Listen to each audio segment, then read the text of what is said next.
to our district website on Saturday prior to our board meetings. You can access the information by clicking on Board of Education under About Us and then click on Agenda and Minutes. If you'd like to make a public comment to the Board of Education, please review and complete our public comment card from Ms. Bain. And we will call on you in the order that we receive them. Having chair trumps. We will receive public comments during agenda item number 2. Public comments are an opportunity for the community to address the board. Although there is no dialogue, all study sessions, special meetings, and business meetings of the school board are conducted in public and always offer an opportunity for the public to come before the board. Public comments are limited to 3 minutes each. As a board, we adhere to our norms, which includes our social contract, which is that we listen to understand, 2, be respectful, 3, model our district 4 Cs, 4, practice confidentiality, 5, focus on the whole district, 6, no surprises, and 7, we govern, not manage, we steer, not row. We would like to welcome Kristen Douglas to our board table this evening for her first meeting as a trustee. Item number 2 is our public comments. I have 2 so far. The first one is with Amber Baker.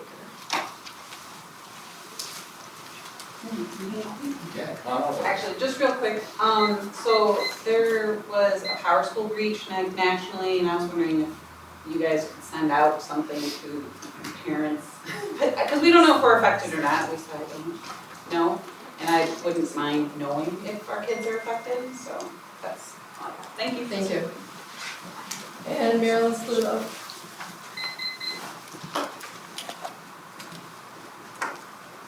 Well, that was quick.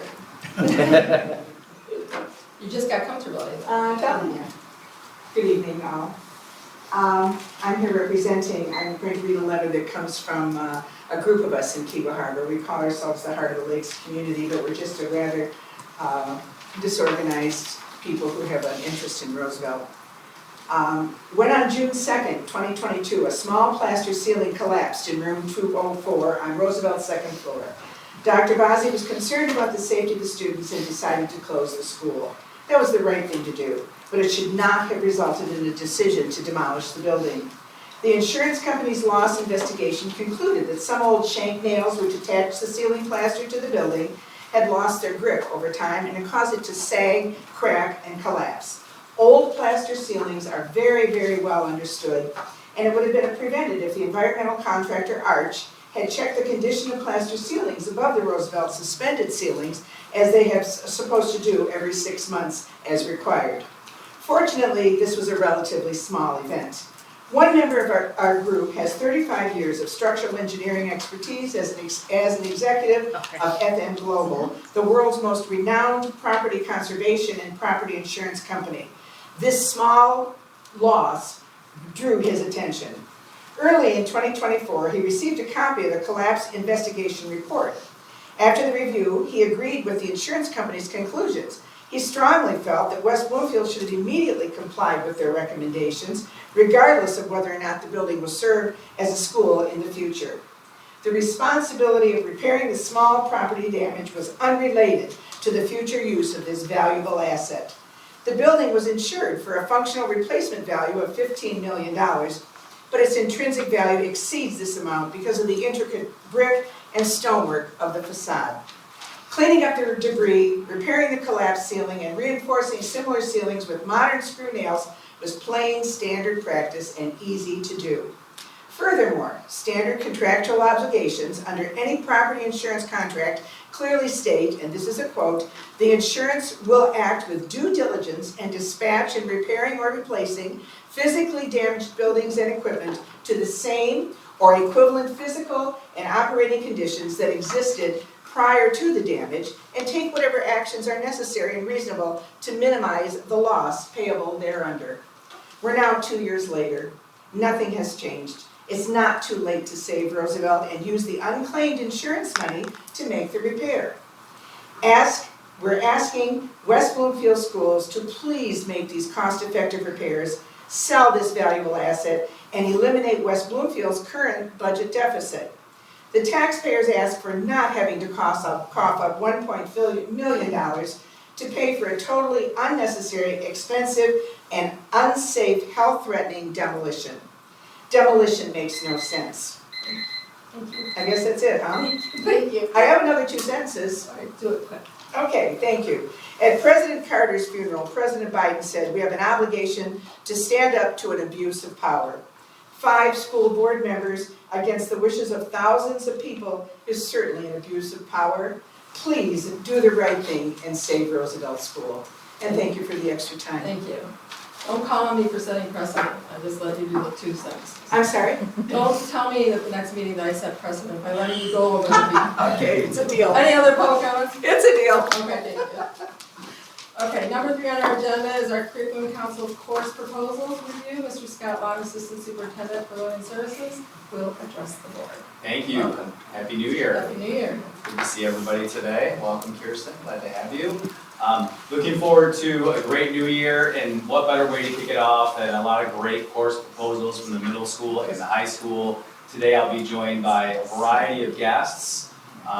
We're going to be recommending at the public meeting the following courses for approval. The 6th grade Lakers leading the way, the 7th grade and 8th grade lead, anchored in leadership at West Bloomfield Middle School. Also fentanyl awareness in West Bloomfield High School's health course, podcast production at West Bloomfield High School, timeless survival at West Bloomfield High School, and then finally intro to statistics and real world math at West Bloomfield High School. And you'll hear a little bit more about each of those courses this evening. In terms of our process, all the proposals that you're about to hear tonight went through a rigorous and extensive process. I'm deeply grateful for each and every teacher that spent the time in the summer and throughout the school year researching, reading, and finding a way to bring these courses to the table.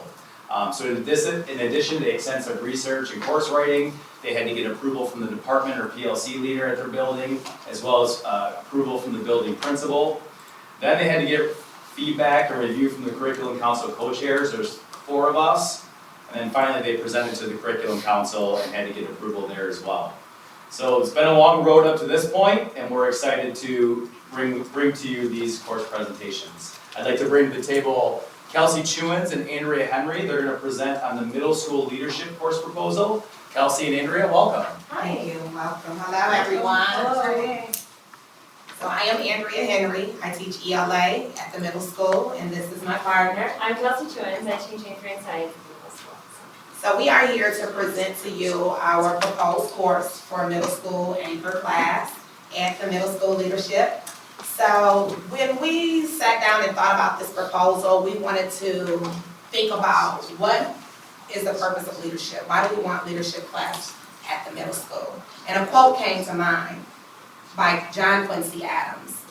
If your actions inspire others to dream more, learn more, and do more, then you are a leader.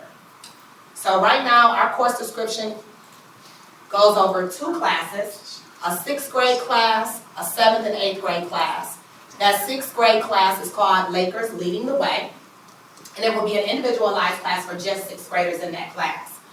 We will go through interactive lessons and hands-on projects. Students will explore key leadership concepts, including communication, collaboration, problem solving, conflict resolution, and goal setting. It's a semester-long course. We also have that 7th and 8th grade class, which is called Laker Lead, Anchor in Leadership. It is also a semester-long class where we get more students to be able to participate in these classes if they choose to. It will be the 7th and 8th graders going through interactive lessons, hands-on as well, projects. Students will explore essential leadership concepts such as communication, teamwork, problem solving, conflict resolution, and goal setting as well. Now, the difference between the 2 classes is the 7th and 8th grade class will be serving as a more of a mentorship class as well to those 6th graders in that other class. They will mentor them, guide them, and show them the way. And that in that first semester will be definitely that strong mentor piece. For our rationale for our course is that we know that it's essential in middle school to start leaders early. Not just wait till they get to high school, but start it early. Our students are eager to engage in meaningful opportunities. They want to develop leadership skills, contribute to school community, collaborate effectively with one another. They want to have appropriate team building with their peers, and it helps to build their confidence. So we need this at the middle school level.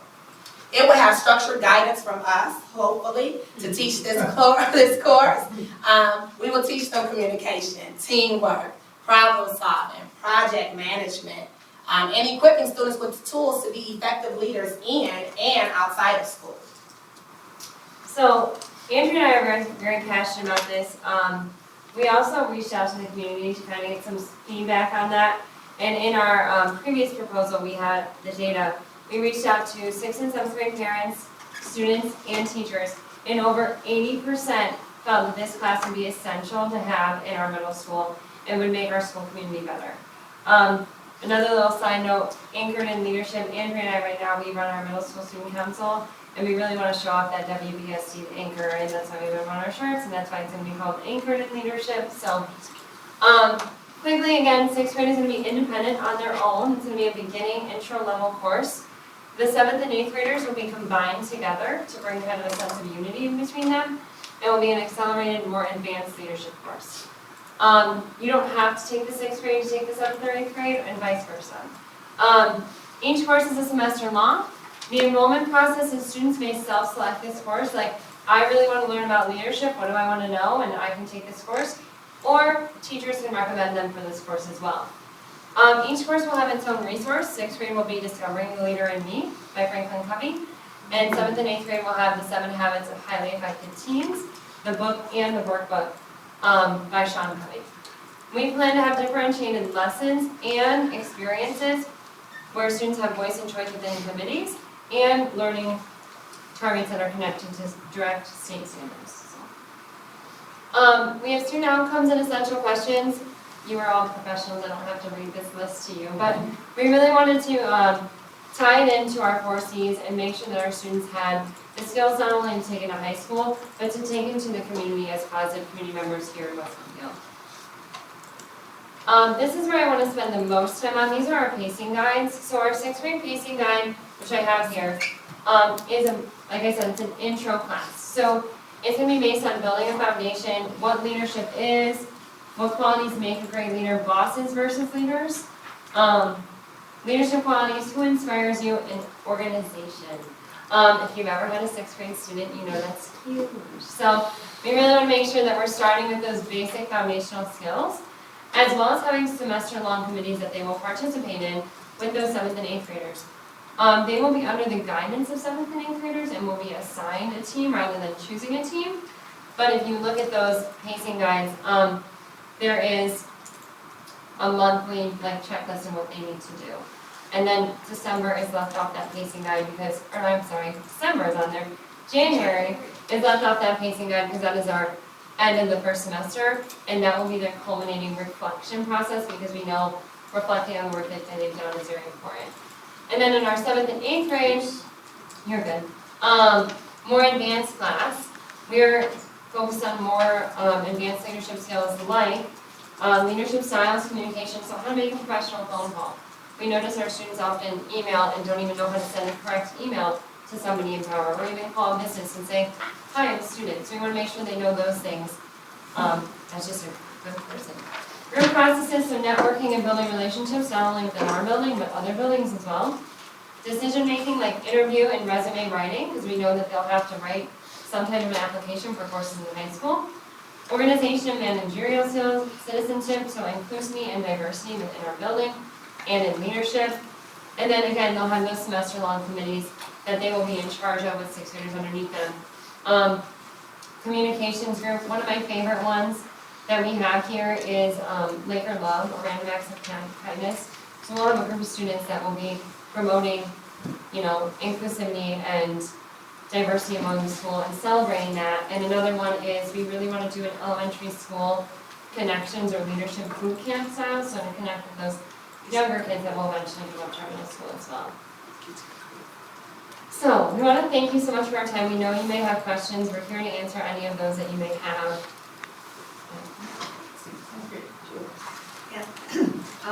The AVID program covers this, some of the similar Yes. style topics. Is there going to be any integration or any crossover between the 2 programs? So Like I am students working together, or? AVID trained. I was lucky enough to go my first year within West Bloomfield. We don't have an avid class anymore at the middle school, but I definitely plan to use those techniques that I was able to learn through that training and bring them into that leadership class for those students. Those added techniques Mhm. are highly successful. Yes, yeah, and I definitely plan on using everything that I was able to learn in Philadelphia and bring that to the class. Fantastic, thank you for that. You're welcome. Deborah and then Kirsten. Great job. Thank you. And it's exciting to see that the students will take on leadership and also branch it out to community as well as become mentors. And that is really a big part of leadership is mentorship as well, so I think that's a great job. My question stems around the students can self-select to be in, assigned a course. So when that happens, you may get a variety of students. You may get those that are struggling learners, and you may get those that are advanced learners. How does this program support a student who is a struggling learner or not proficient in reading, writing, or arithmetic? And how then it would support a student who is an advanced learner? How will we bring those students up? Because oftentimes, the strugglers, we don't want them to struggle further. So how does that support? What does that look like for you? I can start. Okay. Well, originally, we started off with thinking about an application process, and then we ended up getting rid of the application process so that we can open it up to students who may be struggling or who may not have the grades or may not just be a leader, a born natural leader. So when we opened that up, that allowed more students to come in so that we can train them and teach them how to be this leader, how to build up those skills, to have more confidence, and more to even just reach out to other students within the building to help them push them along. And the biggest thing we know is that not always, all A students are not always leaders. We've got kids that have middle of the road grades, but they are that kid that gets the other kids excited and reeled in. We wanna make sure that we're learning on those skills and then helping them along as their mentors and as, their guidance to bring them up to that level. So yes, they may be struggling in reading, writing, and arithmetic, but let's celebrate the qualities that they do have as a leader and have, that mentor program where they can work with somebody that maybe isn't all A student, but is really quiet, but they can help them, rise to that level. So my last thing would be then, just to have the data so we can see what that looks like along the way. Because again, we want to know when we come back and talk and there's measurement and reporting, that there's, performance indicators that say, how we're doing. Yeah, and we do have like a grading process as well. We would have, assessments based on their standards and based on the content that we're teaching them. We have things along the lines of like the reflection, coding project. We also have the workbook that they would have assignments in there and meeting deadlines. With those committees would be all a part of our grading, so all those things would also play into that data that you're asking about. So we'll make sure we have that for you. Thank you. It's great to hear that's inclusive. Thank you. Kirsten. I love that you're, we got a mentorship in the elementary school. I think that's so important to develop our mentors and our leaders going up forward. This might not be a question that you know, but do we have such a class at the high school? How many board members are? We do have a leadership class at the high So school, this would be a yes. continuation on that too. And I look forward to hearing what the community partners that you're working with, because I think it's important for us to have that involvement in our schools, that we are a larger, we're a better, we're more strong with our community, so thank you. Yeah, and at the high school, we did meet with Taylor Strobridge about her model and what it looks like there. And how So to it's- connect with them Yeah. and bring our middle school students to also So- get mentorship from them as well. Those high school students have a shorter day, so we were hoping to have this class 7th hour, so those high school students could come over and mentor our middle schoolers and then our middle schoolers to the elementary schools to have that school-wide bond, so, or district-wide bond, I should say, not school-wide. Well, all I have to say is Leader in Me has proven successful within our district, whether it was a school or some teachers that adopted in their classrooms. It's a solid program, it's great skills for any child, and I applaud you bringing that into the leadership class, so thank you for that. Thank you. Thank you guys again so much for your time. Thank All right, thank you. Next, I'd like to invite Jeremy Denham up. Jeremy and myself will be presenting on behalf of the group. Nadine Gago and Rebecca Heitch cannot be here this evening, but we got this under control. We 100% We're under good control. hands. And we're here to talk about fentanyl awareness and embedding it in the West Bloomfield High School health course. And so Jeremy's going to spend a little bit of time talking about the unit description, the lesson overview, and what this looks like, what we currently have in the health program, and how this would be embedded. And then I'll take some time to talk about some of the research and rationale behind it, and then we'll open it up for questions. Hi, everybody. I'm Jeremy Denhoff. Been in the district for a long time now. Still, me and this guy speak together, so excited to be here. So the reason we're here is we're actually just going to add just a short video to our drug awareness and to our unit, and then it kind of got some legs, and kind of excited about where we can kind of go with some fentanyl education and how it's affecting our community. So currently, what we do is, in our unit, we'll start to talk about just basic things. We start to talk about, we'll start with tobacco and alcohol and marijuana. We talk about the dangers of addiction and tolerance. And then we end with illicit drugs, and we have conversations about illicit drugs. We do that through, we'll start off typically with a short survey or a pre-test, and kind of get the feel from the kids on what their knowledge is. And their knowledge is pretty low right now, just in terms of the dangers and what it's doing to our communities. Then we'll kind of get into the meat and potatoes of our lesson. Typically, we talk about illicit drugs, it's about a class and a half. At the high school, that's about, it's a couple hours of instruction, as well as some hands-on information. So currently, we don't really talk about fentanyl. We were able to sit down with Steve Norris in Oakland County, and he was able to fill us in more on kind of how fentanyl is really affecting our community. So currently, we don't really talk about it at all. We talk about all the other illicit drugs, but fentanyl is something we haven't reached out to yet. So we'd like to bring in, we've worked with the coalition a decent amount. They come in and speak on marijuana as well as vaping. We'd like to have Steve come in and speak to our kids about the dangers and how it's affecting our community. And that's how we kind of add it to our curriculum. And then, Steph, I'm going to talk about how we'll kind of follow up. Absolutely. With the seniors.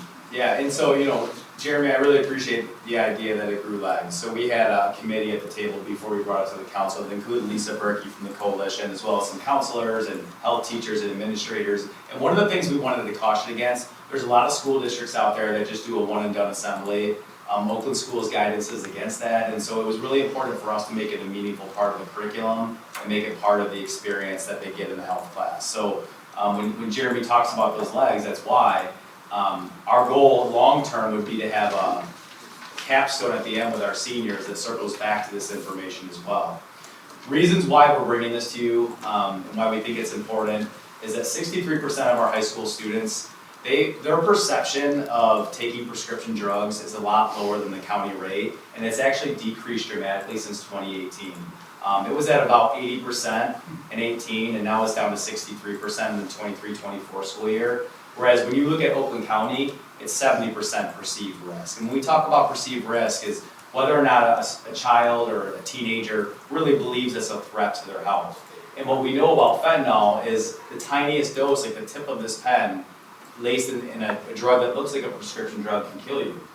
2% of our high school students, we know from our spring 2024 MyFi data, that's Michigan Profile for Healthy Youth. It's an anonymous survey that we give to our 9th and 11th graders at the high school. About 600 total 9th and 11th grade students combined took that survey. We know that 2% of them have taken Oxycontin, codeine, Vicodin, or Percocet without a doctor's prescription in the past 30 days. So that would have been at the time of the survey back in last spring. We know that 12% of those 600 students were offered, sold, or given an illegal drug on school property. That could have been at an event, that could have been in passing in the hallway, wherever it may be, in those last 12 months during that time. We also know that fentanyl was involved in 79% of the drug overdose deaths in Oakland County from 2013 to 2019 for our students that are age 13 through 18. So pretty serious ramifications if students don't have that education. And so that's a little bit more about the rationale. Jeremy had mentioned Steve Norris, he's the Director of Harm Reduction and Recovery and the Alliance of Coalitions. Fantastic, well-versed guy. He spoke to our ad council, he spoke to our committee, he has fantastic resources, and he has stepped up to be a partner in this work. So he's gonna come to all the health courses, Jeremy's gonna set them up and do some pre-lessons, and he's gonna come in and speak and show a video, and we're just really lucky to have his expertise at the table. I mentioned earlier, a lethal dose of fentanyl, that little bit right there can end a life. And if you look too nowadays, if you look at a counterfeit pill versus the authentic, this is an authentic, and this counterfeit laced with fentanyl almost looks identical. And so these pills are out in our street, and they're getting more and more sophisticated. You can see there that 2 milligrams is really enough to kill you. And so it's important to us that we offer that. There is a link to the video that we'll be showing the students.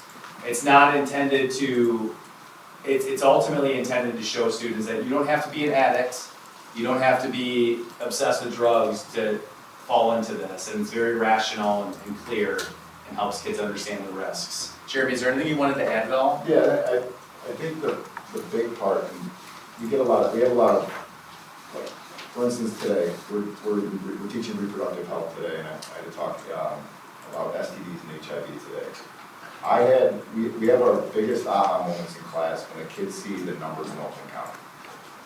So that's in that, and we haven't, like I said, we really haven't done much we haven't talked about fentanyl in our county, so our kids haven't seen how it's affected how it's affected their community.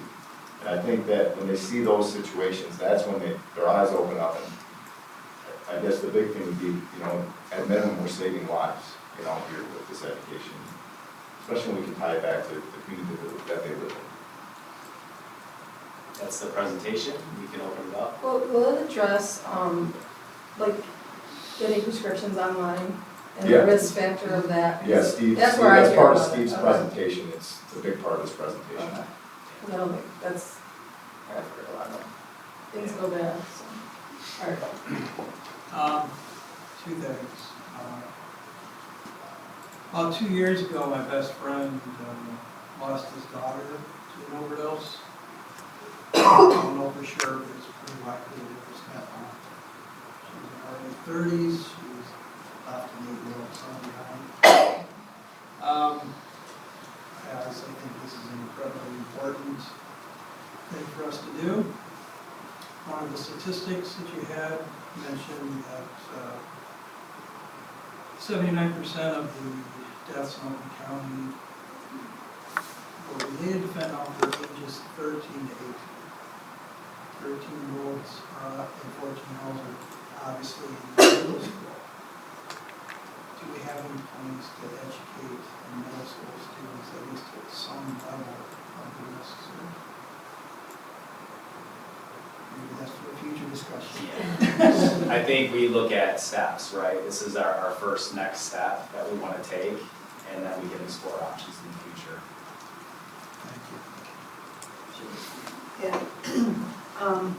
Thank you for bringing this topic to the students. To Art's point about that 79% is terrifying, and just stresses the importance of getting this information in front of our students. That slide with the counterfeit pills, I think will help drive home the fact that, I stole this from my parents' prescription drugs, but I actually got it from somebody off the street, and you're not gonna know the difference being a kid. And to your point, Scott, using the term overdose when it comes to fentanyl seems to be inappropriate, because there's no over. Any dose can kill you when it comes to fentanyl. And I think kids think about overdose as people who have taken several combination of drugs within a certain time period. But again, to your point, it's one. There is no over, it's just one dose. So thank you again for bringing this. Deborah? And just a question, first of all, it is so important, and thank you. Just awareness and bringing it to our students. So this is gonna be embedded in the health course. And I believe that the parents and or students can opt out of the health course, if they so choose. This information is so important. How would we get that to the students who choose to maybe opt out of the health course? The only content we offer the opt-out is the sex education. So all students are required to take health, it's part of that. Part of the Michigan merit. curriculum. So Now, this- there's kids that get emotional in certain situations, like, in our mental health curriculum, Right. that prepare you. So if kids ever need to kind of step out or go see a counselor, we give them that opportunity. So no matter what, if let's say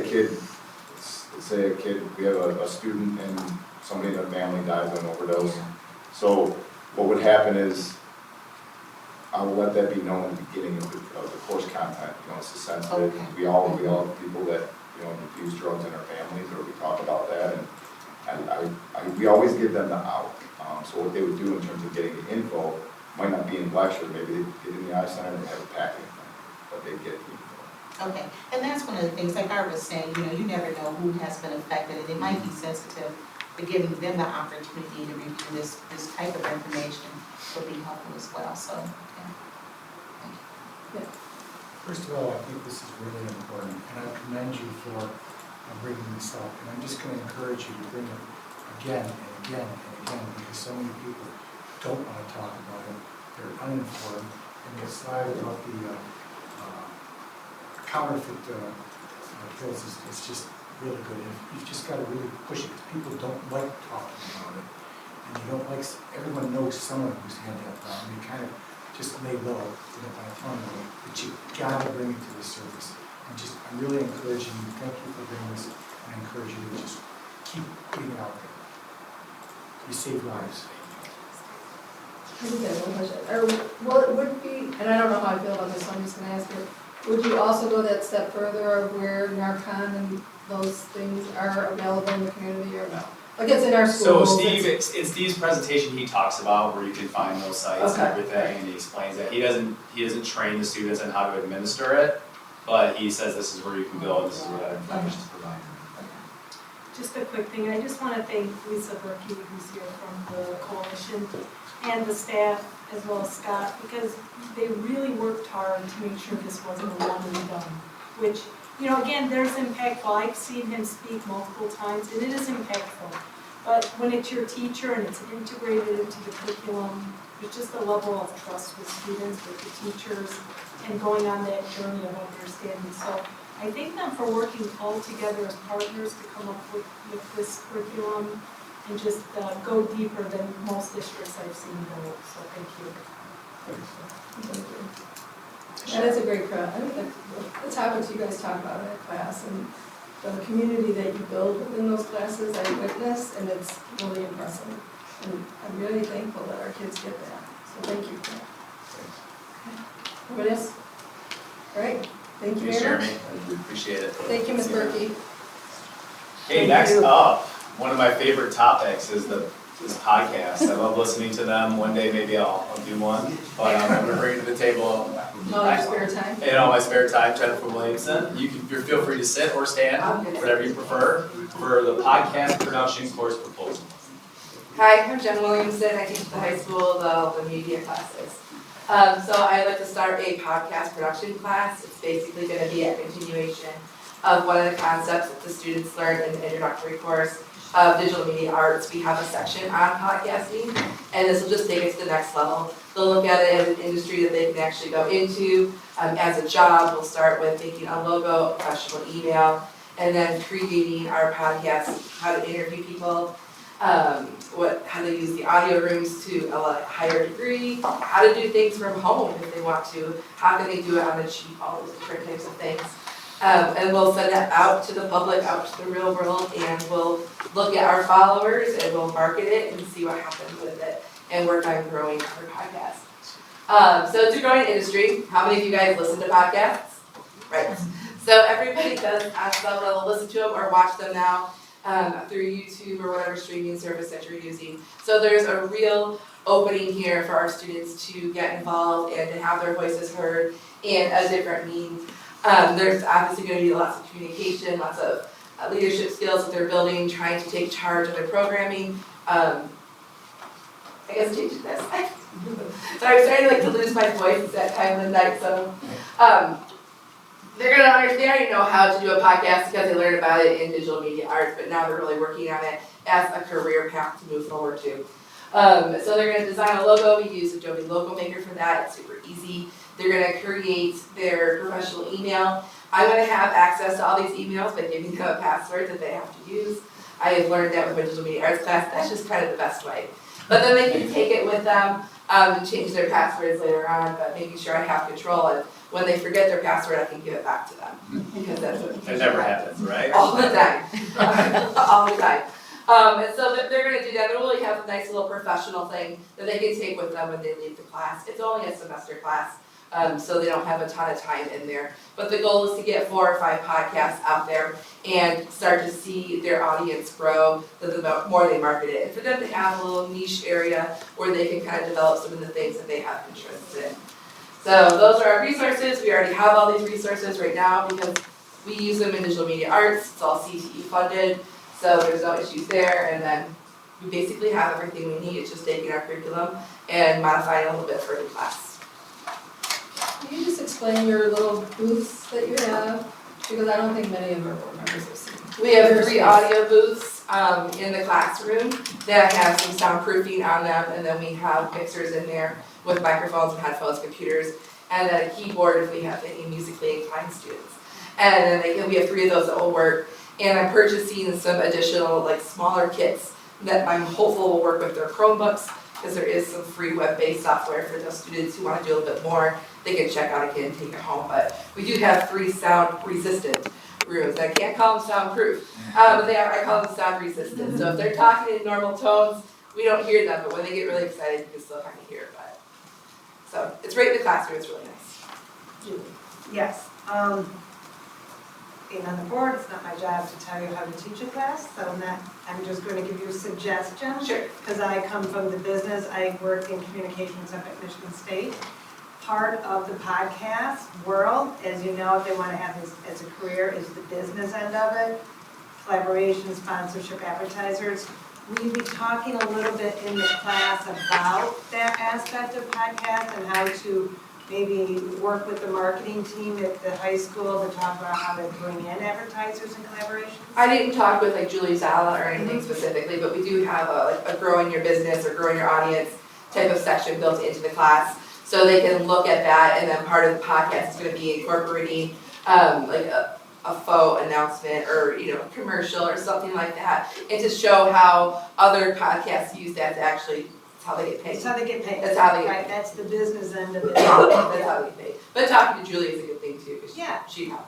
Yeah, they should be, because as you know, podcasting is not just a way of the future, it's here. It's here, yes. It's totally here, and it's an absolute way, a career path for them, but that's how they're gonna make the money is. Yeah, sponsorships and commercials. Fantastic, very fun, thank you, should be a cool class. Any other questions?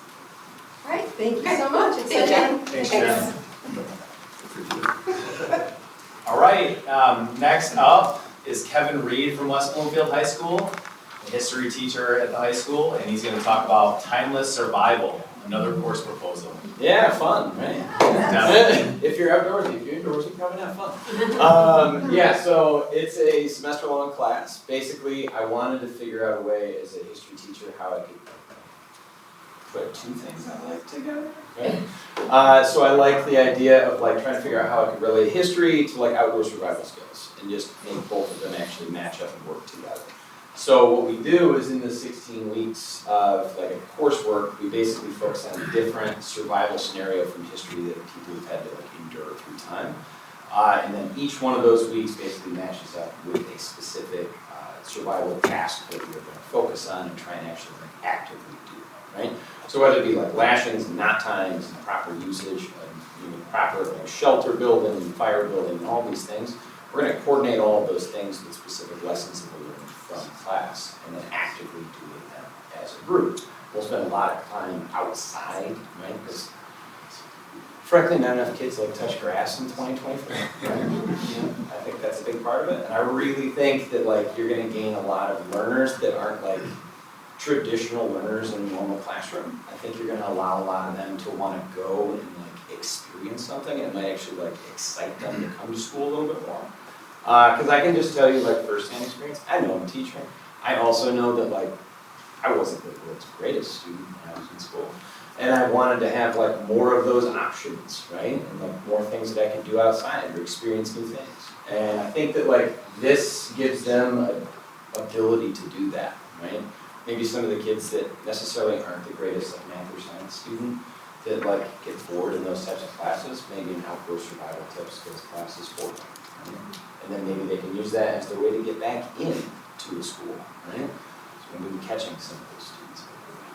And I just think it would be really fun to be outside and actually like see the sunlight, right? That'd be really good. And the kids will too, right? That's pretty much it though. I mean, you know, it's like, I've had a ton of experience with this my entire life. I'm an Eagle Scout with 2 Palms. I've done nothing but outdoor survival stuff most of my childhood and adult life. My son's 2 years old, he's already gone fishing, he's done several hunting trips with me, so like, it's just, you know, it's a part of normal life for us, right? So I think, you know, overall, this is how the weeks break down. I've got like survival basics and first aid, you know, so we're gonna talk about the Donner Party and what not to do. Don't be a cannibal, that's kind of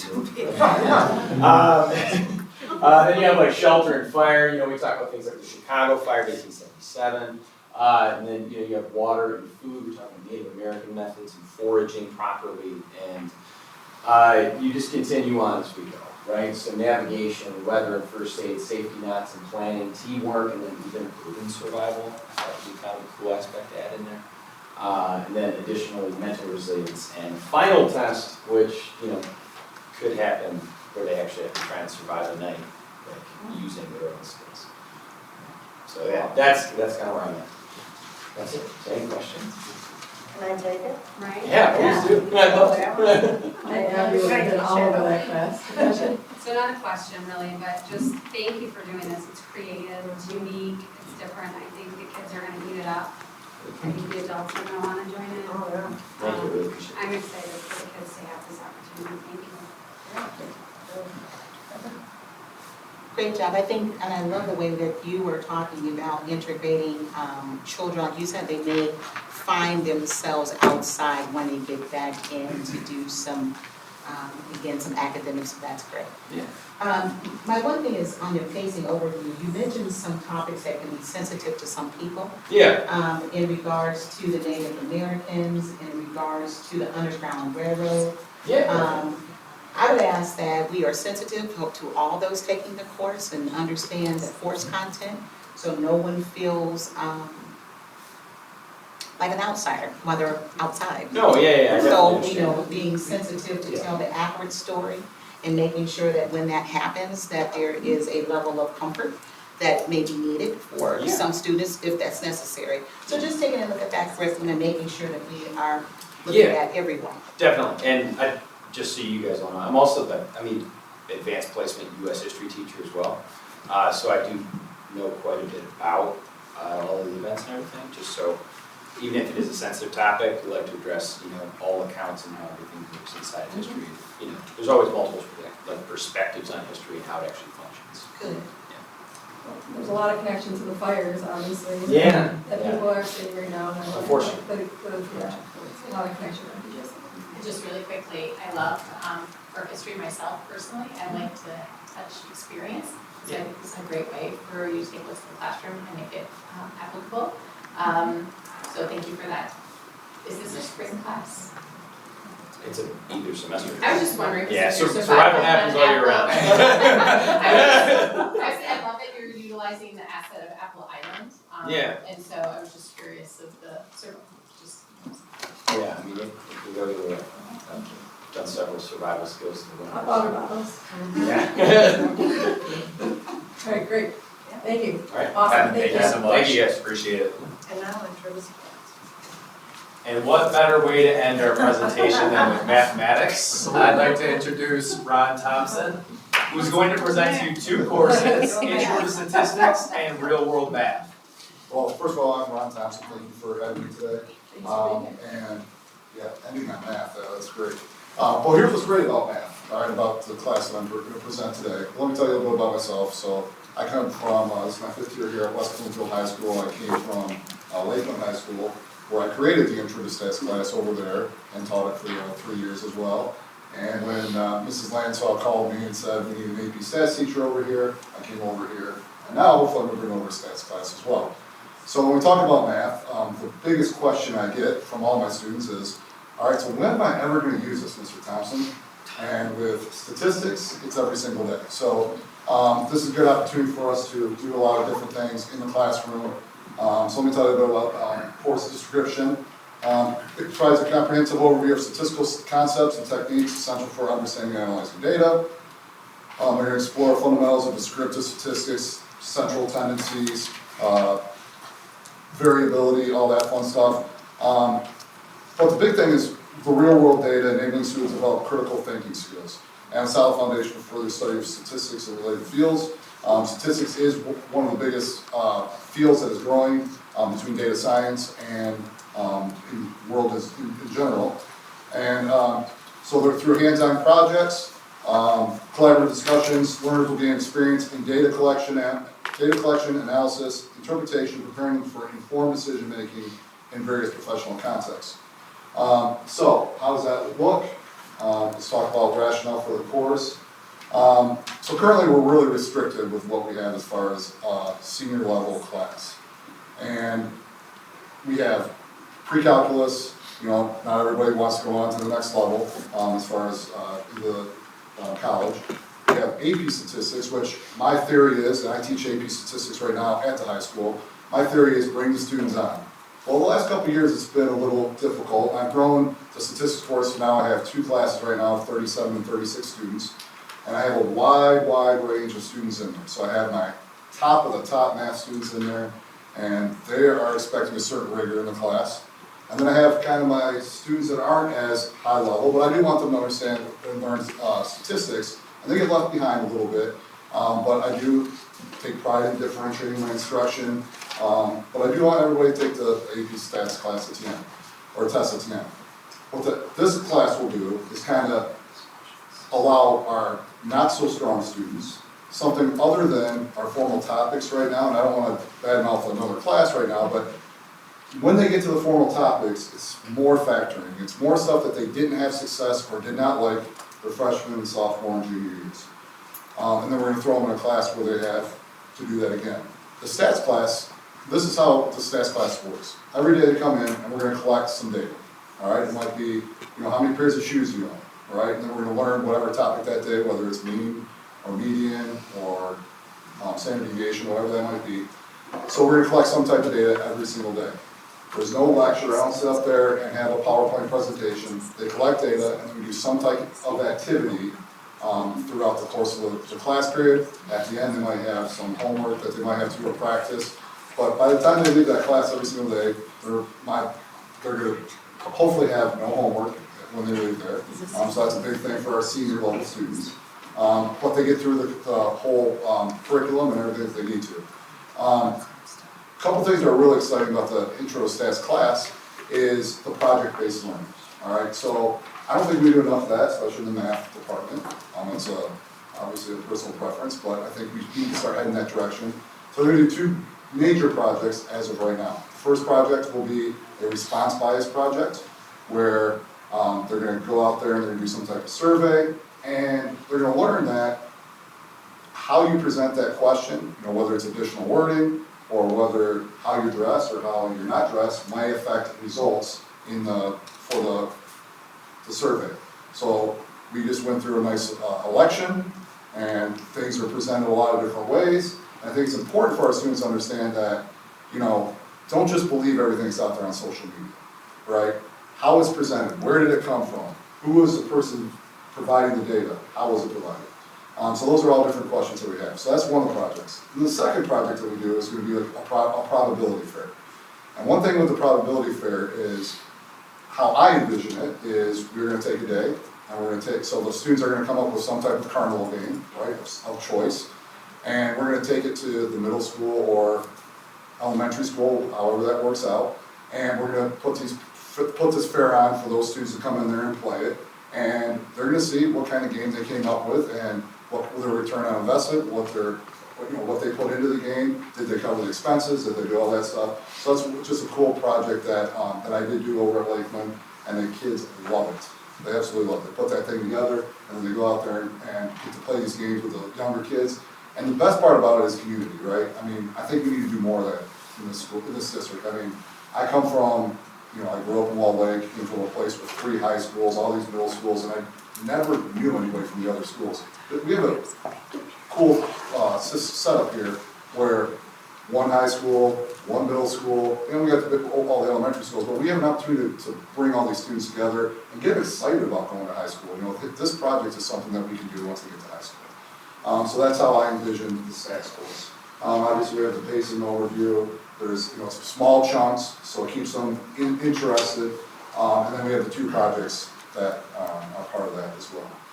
And then, of course, we have that. So that's a semester course. Because the AP Stats right now is a full-year course. It's going to be a semester course, and then we have to pair it up with something. So we talked about the real-world math. This is Nick Hamilton put this together. So I'm presenting something that I personally don't know a ton about, but I have talked to Nick quite a bit about it. And another cool class, where I think the sky's the limit on what we can do with this class.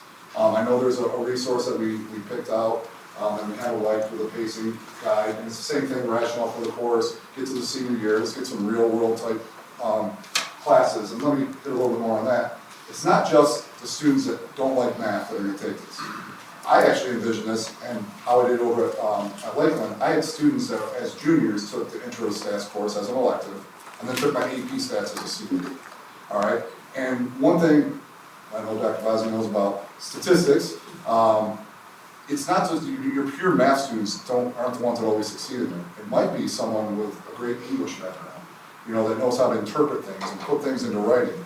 So if they take that class, get exposed as a junior, they might take it as another AP class as a senior. And we do need more higher level math students in the school too. And I think it could encourage, some students that normally wouldn't take an AP class to take maybe an AP Stats class down the road. So that's where we're at as far as the rationale for the class. And then here's an overview of the curriculum that we looked at, or the resource that we looked at.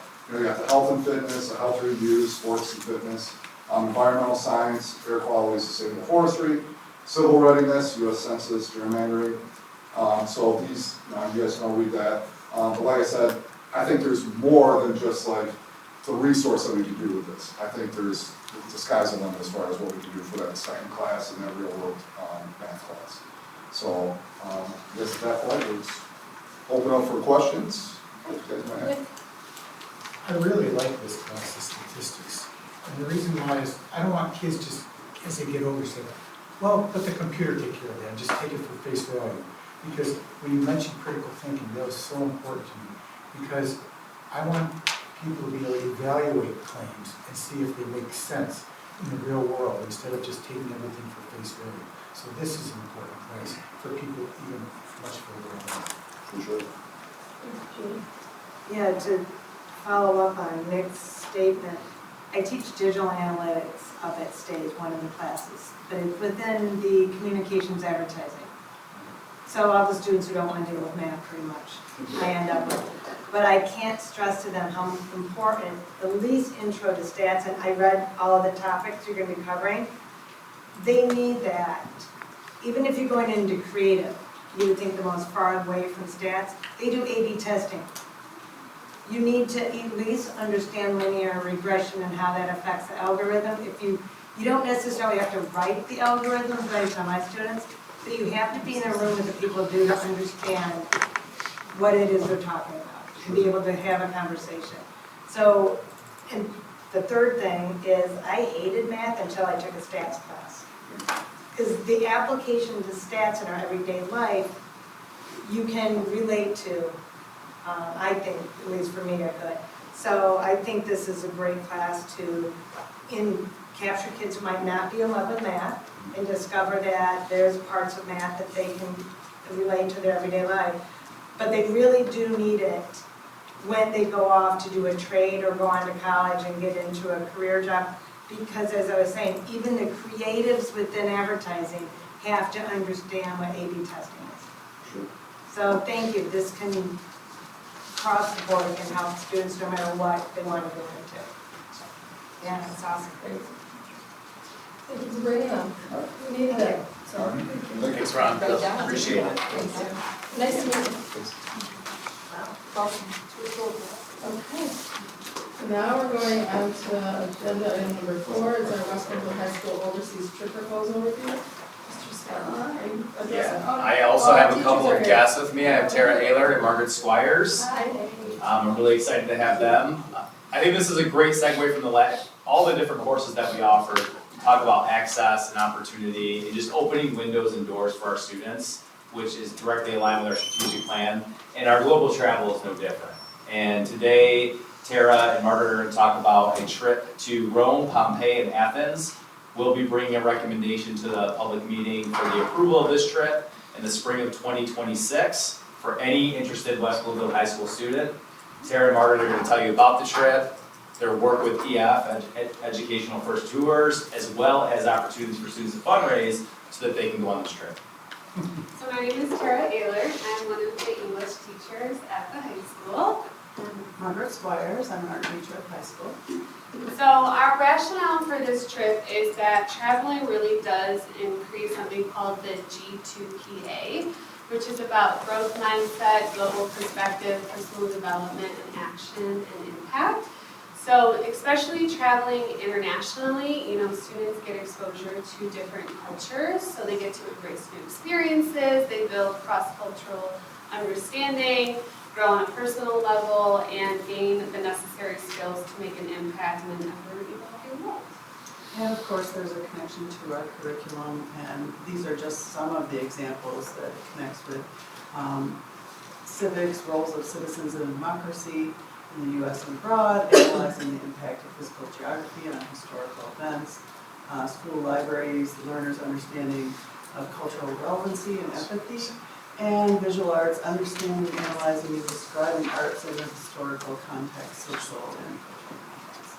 So, just so many opportunities for that. So our first day, we would fly a really long travel, hopefully not too much of a layover, but we get there and day 2 is really just like day 1 because they're not going to go to sleep yet. We meet our tour director and then we would be exploring the city and then getting set up in our hotel. And that would be an opportunity for us to maybe work with the kids on maybe a choice activity. And I was thinking, the Spanish Steps or the Pantheon or Trevi Fountain or something, and we would get their input on what they wanted to do that day. And then day 3, we're going to have an expert-led tour where we're going to see the Coliseum, the Forum, the Capitoline Hill, and St. Peter's Square in Vatican City. And then we would go on a walking tour that would involve eating, which is a lovely thing in Italy. And so either it would be lunch or dinner and just kind of seeing the historic streets and just soaking up the atmosphere. So day 4, something I'm super excited about is visiting Pompeii, which is actually something a lot of students don't know about. But we would do, it's a big day of tours and learning about what happened as a volcano and seeing ancient temples, the Forum, and theater. Day 5, we would actually fly to Athens and discover the ancient city named for Athena, goddess of war and wisdom, which connects heavily to what I teach with mythology with my freshmen, so I'm really looking forward to that. Day 6, we're seeing more of the Olympic Stadium, visiting the Acropolis, and seeing the Parthenon. And later on, we'll actually get to participate in a Greek dance lesson taught by the locals.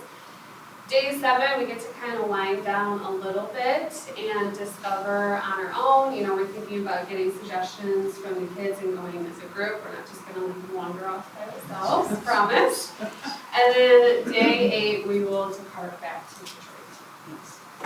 So the board is most likely familiar, except for maybe our new year, that we have worked with EF for several years. So we're kind of taking the mantle from Julia Vesca, and so we're hoping to really get kids excited about travel. It's a very reputable company, they've been doing it for a very long time.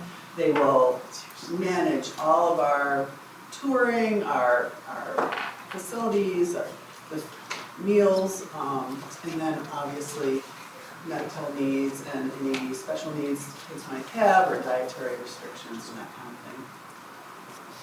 So what's included in the itinerary? Basically everything. So the flights from Detroit to Rome, Rome to Athens, Athens back to Detroit, all of the hotel stays, breakfast and dinners, our tour director who's with us 24/7. So they pick us up when we land in Rome. They sleep with us at the hotel, they eat with us, they're with us on every tour, every attraction. They fly with us to Athens, and then they say farewell when we get to the airport to come back to Detroit. And it also includes any of the busing, cabs, the expert local guides, the sightseeing, the entrances. The only thing students would be responsible for are lunches, as well as any souvenirs that they would like to buy.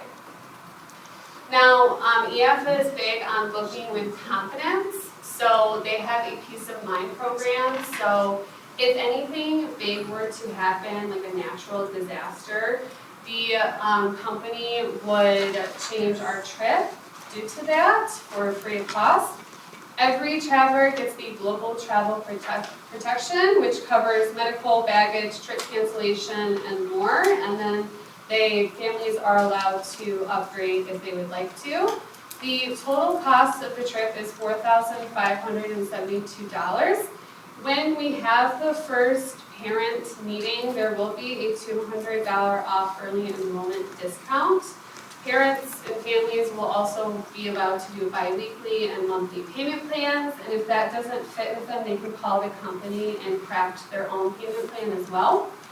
And then we have a risk-free enrollment period where the date just depends on when we have that first parent meeting, but if they enroll by that date, they get to cancel up to 7 days after enrolling for a full refund of whatever they paid. And we want all students to have opportunity with this. And, there's maybe families who can't afford the whole thing, but then there's maybe families who are thinking they want their child to be really engaged in the process of paying for it. So we're gonna be selling donuts, we're gonna partner with Chipotle for some dinners, we're gonna do some candy sales. Also, EF has a tour fundraising page where students can set up their own page, and family members, say birthdays and other celebrations, can go and donate, and 100% of that money goes to that student. There's also an opportunity for them to apply for a scholarship. And that's all students can apply for scholarships. Also, they have education opportunities. So we have 2 education opportunities that are no cost for students. So if they acquire the learning guide prior to travel, then they are eligible to get a half credit towards high school credits. Also, the college essay help if they want to create an essay for their college application, they will help them write that based on their experiences. The college credit, it's a 3-credit course. There's a cost to it, but it's quite inexpensive from what I understand, and that would be not free, but the other items are definitely great. And then this is all links to all of the signed documents and everything. So we thank you for listening to our presentation. If you guys have any questions, anyone have any questions? Awesome. Sounds like a great trip. And I'm excited for everyone to go. The one thing that I'm always conscious of is this is a public school, right? So we have, again, certain level bell curve. Some got a lot, some got a little. All right, so when we talk about the fundraising opportunities that are out there, so what is the data around fundraising and how have we done in the past? Because, we present these trips, and I say the same thing, so you guys aren't first. What do we know about fundraising and how can we, sit and say, hey, we got that kid that really wants to go. Family certainly can't afford it. how can we, what are our numbers around fundraising and how can we, really kind of dive in and help those students that would really like to go and those families? I'll start and then you guys say it. There's minimal data on fundraising. We haven't been really heavy on it. We've taken the feedback from the board and I personally worked with Margaret and Tara on making sure that we have ample fundraising opportunities. And that's why you see this trip doesn't happen until spring of '26. They got plenty of time to get that rolling and they'll be able to provide that. I mean, it's an excellent question. I am the sponsor for the class of 2027. And so we've experimented a lot with fundraising and different ideas. And so it's kind of always an ever evolving trend, especially because, students with teenagers, their interests are always changing. So something that's super popular at the school right now are the donut sales. And so we're hoping to do that at least once a week to build our program. And Margaret is also really passionate about fundraising, and she came up with the idea for Chipotle, and so there's also a lot of other things that we can look into. These are just some of our And ideas. we did also roll around the idea if we were able to fundraise beyond maybe what students initially said their need was, then we could bring it to the students and ask them if they would be willing to set up a scholarship fund for future students also from fundraising, which I thought was really cool. I just want to follow up a little bit on that. That is the kind of, creative thinking that, you're really looking forward to because, again, it's kind of like, paying it forward, if you will. So it would be wonderful, to have you guys come back to the board and say, hey, we raised X amount of dollars and the next group gets to benefit from an additional $1,000. Another thing are community partnerships. Can we look into those maybe? We got so many businesses in West Bloomfield. It'd be great to have somebody sponsor a student, and maybe they can come back and give a presentation. But just creative ways so everyone can take, have that opportunity for the rationale that you gave, that they can get that too. And not all of our, students are, have that kind of money, but families just don't. I just wanted to say thank you. I went to Wayne Memorial High School, and prior to my high school experience, I not really went anywhere beyond, I think, Windsor and maybe Chicago one time. And so I was the youngest of 5, and so you can't go with 7 people. And so when my mom started to see these trips come available, she thought, I can send one kid at a time, and I want them to experience the world. We can't do it all 7 at the same time. So if there weren't teachers like you who would sacrifice for spring break, take our kids on these experiences where sometimes a family is able to send one kid at a time, I'll tell you that my siblings and I would have had the opportunity until we graduated to be able to go on those trips. I remember as a 16, 17-year-old going to Spain. It opened my eyes to so many things and so many experiences. And I remember, I can tell you who the teacher was, like Mr. Markey. And he was so kind because I got homesick. I hadn't been away from home. And he had a wife, kids, family, and he took those experiences. So I just want to tell you, they're really meaningful to me because, again, for some of us, that was really our only chance as a child to have those experiences. I liked Windsor. We had fun. We were partying in the pool and enjoying we were having fun, but it just, I didn't even think of it as an opportunity. If my mom hadn't heard about it and thought, like, hey, your older sister, we can start to send on these types of trips, and I would have never had that opportunity. So thank you for doing it for our kids. Well, and I didn't travel internationally until about 10 years ago, and I just can't get enough of it now. And I wish I had had that opportunity in high school. It wasn't available to me. Yeah. So I'm really excited about giving that to kids.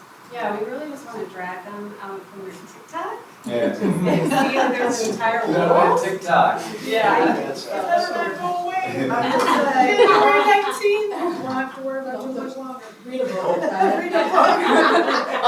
And just what I said about the wilderness, I think it's a great way, traveling, to actually experience the history, touch experience, so I think that's great, so thank you for that. I do have a couple of questions. Going on what you said about equitability and making sure that all can can attend. A $4,500 price tag is really high, and sometimes I'm worried people are gonna see sticker shock.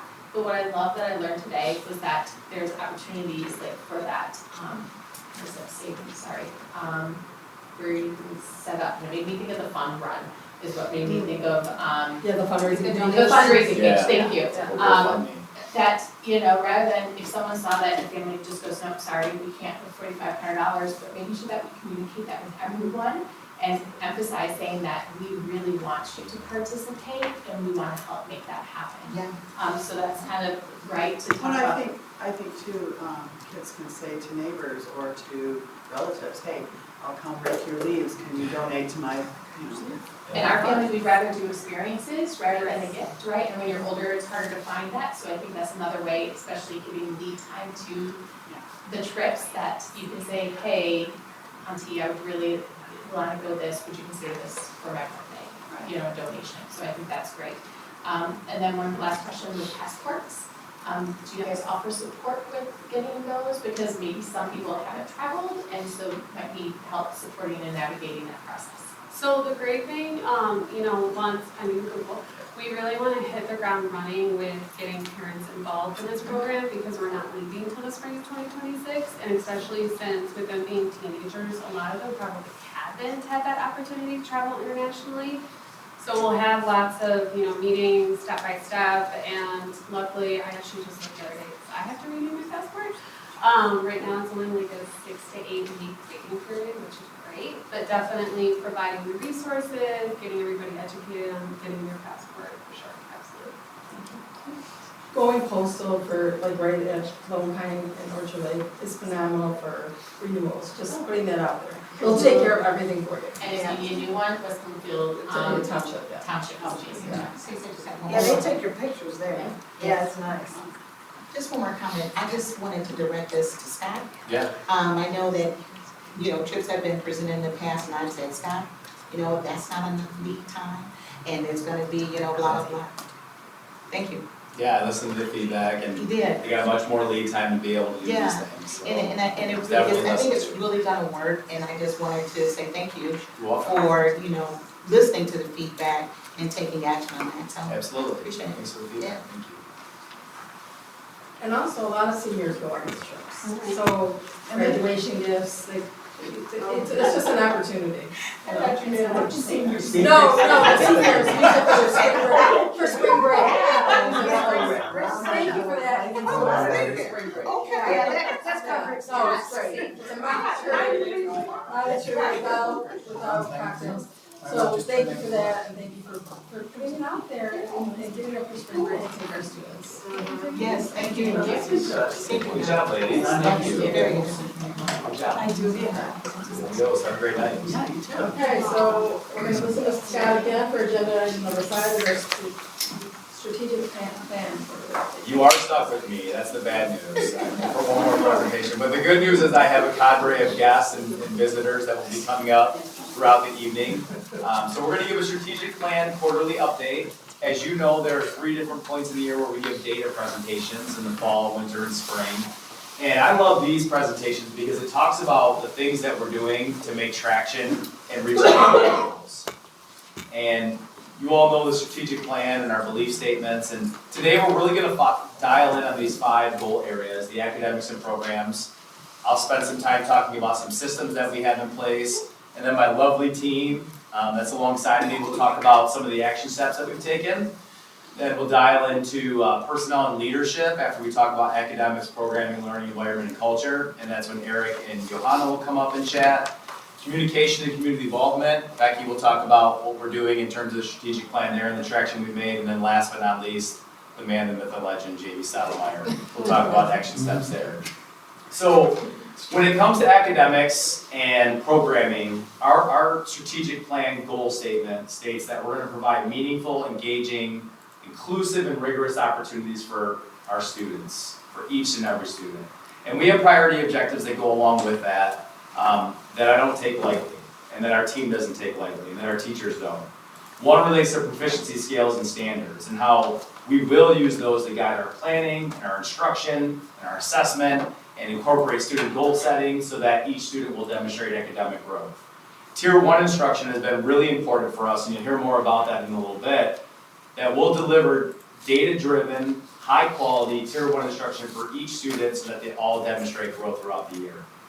Differentiation is a big priority objective, and how we want to not just provide quality Tier 1 instruction, but then from there, based on what we see in formative and summative data, how do we differentiate to support each student's needs? And then lastly, when that doesn't work, how do we take it to the next step and provide Tier 2 and Tier 3 instruction? One of the things that we've grown significantly with is how we provide systems throughout the district at the elementary and the secondary level to ensure that those things happen. And you've heard me talk before about quarterly learning environment observations, and I'm really proud to know that we have a 1.5 years worth of data of real-time snapshots of instructional practice. We spend a lot of time at the board table talking about achievement, standardized assessment data, and that is one piece of the puzzle. But what's great is that our team goes out every single quarter and does 16 learning environment observations at the high school every quarter, 12 at the middle school, and then 4 at every elementary. And what it gives you is a picture of what we're looking for in the classroom, and it gives us trends in terms of what's moving in a positive direction and what's staying stagnant. And what that enables us to do when we look at that data as a team and with our building administrators is make decisions on what professional learning we can provide.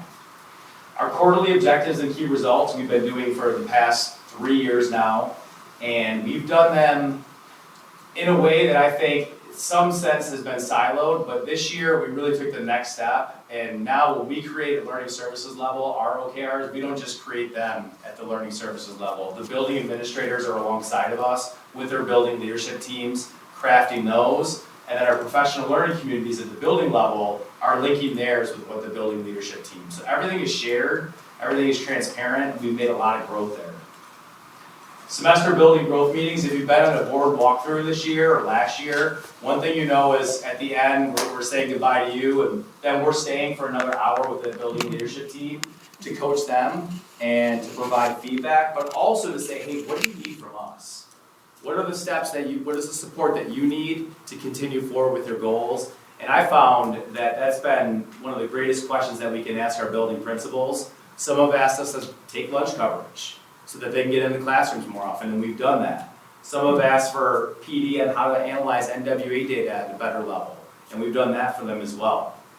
Another great system that we have is the Oakland Schools Collaboration. I am so grateful for the Literacy Essentials of Oakland and the Cultivating Continuous Improvement, because on a quarterly basis, we're able to go there and get the support on how we increase coherency in our district and systems work in our district. And it's great because they also, because we're so focused on doing the right thing, they often ask us to present because districts are excited to hear about what we're doing. When it comes to sustained, authentic professional learning, one of the things that we're trying to avoid is one and done. And so one of the things that we've done is job embedded literacy training. We have more than 70 teachers doing letters training, which is a 2-year program. We actually had teachers on site here today doing their live training and then their asynchronous training with the help of a literacy coach. And the fact that when this all said and done, that we're gonna have 70 classroom teachers plus administrators really knowing deeply the science of reading, which is not taught at the university level, is that combined with the fact that we're gonna have a new literacy resource soon is really exciting to me in terms of the growth that we're gonna see from our kids. We did asynchronous professional learning this year for the first time, where we gave the staff a window of about, I'd say, 3 weeks to choose professional learning that's based on their interests. We also gave some required PD, and the responses that we've got in terms of their quality of work has been second to none.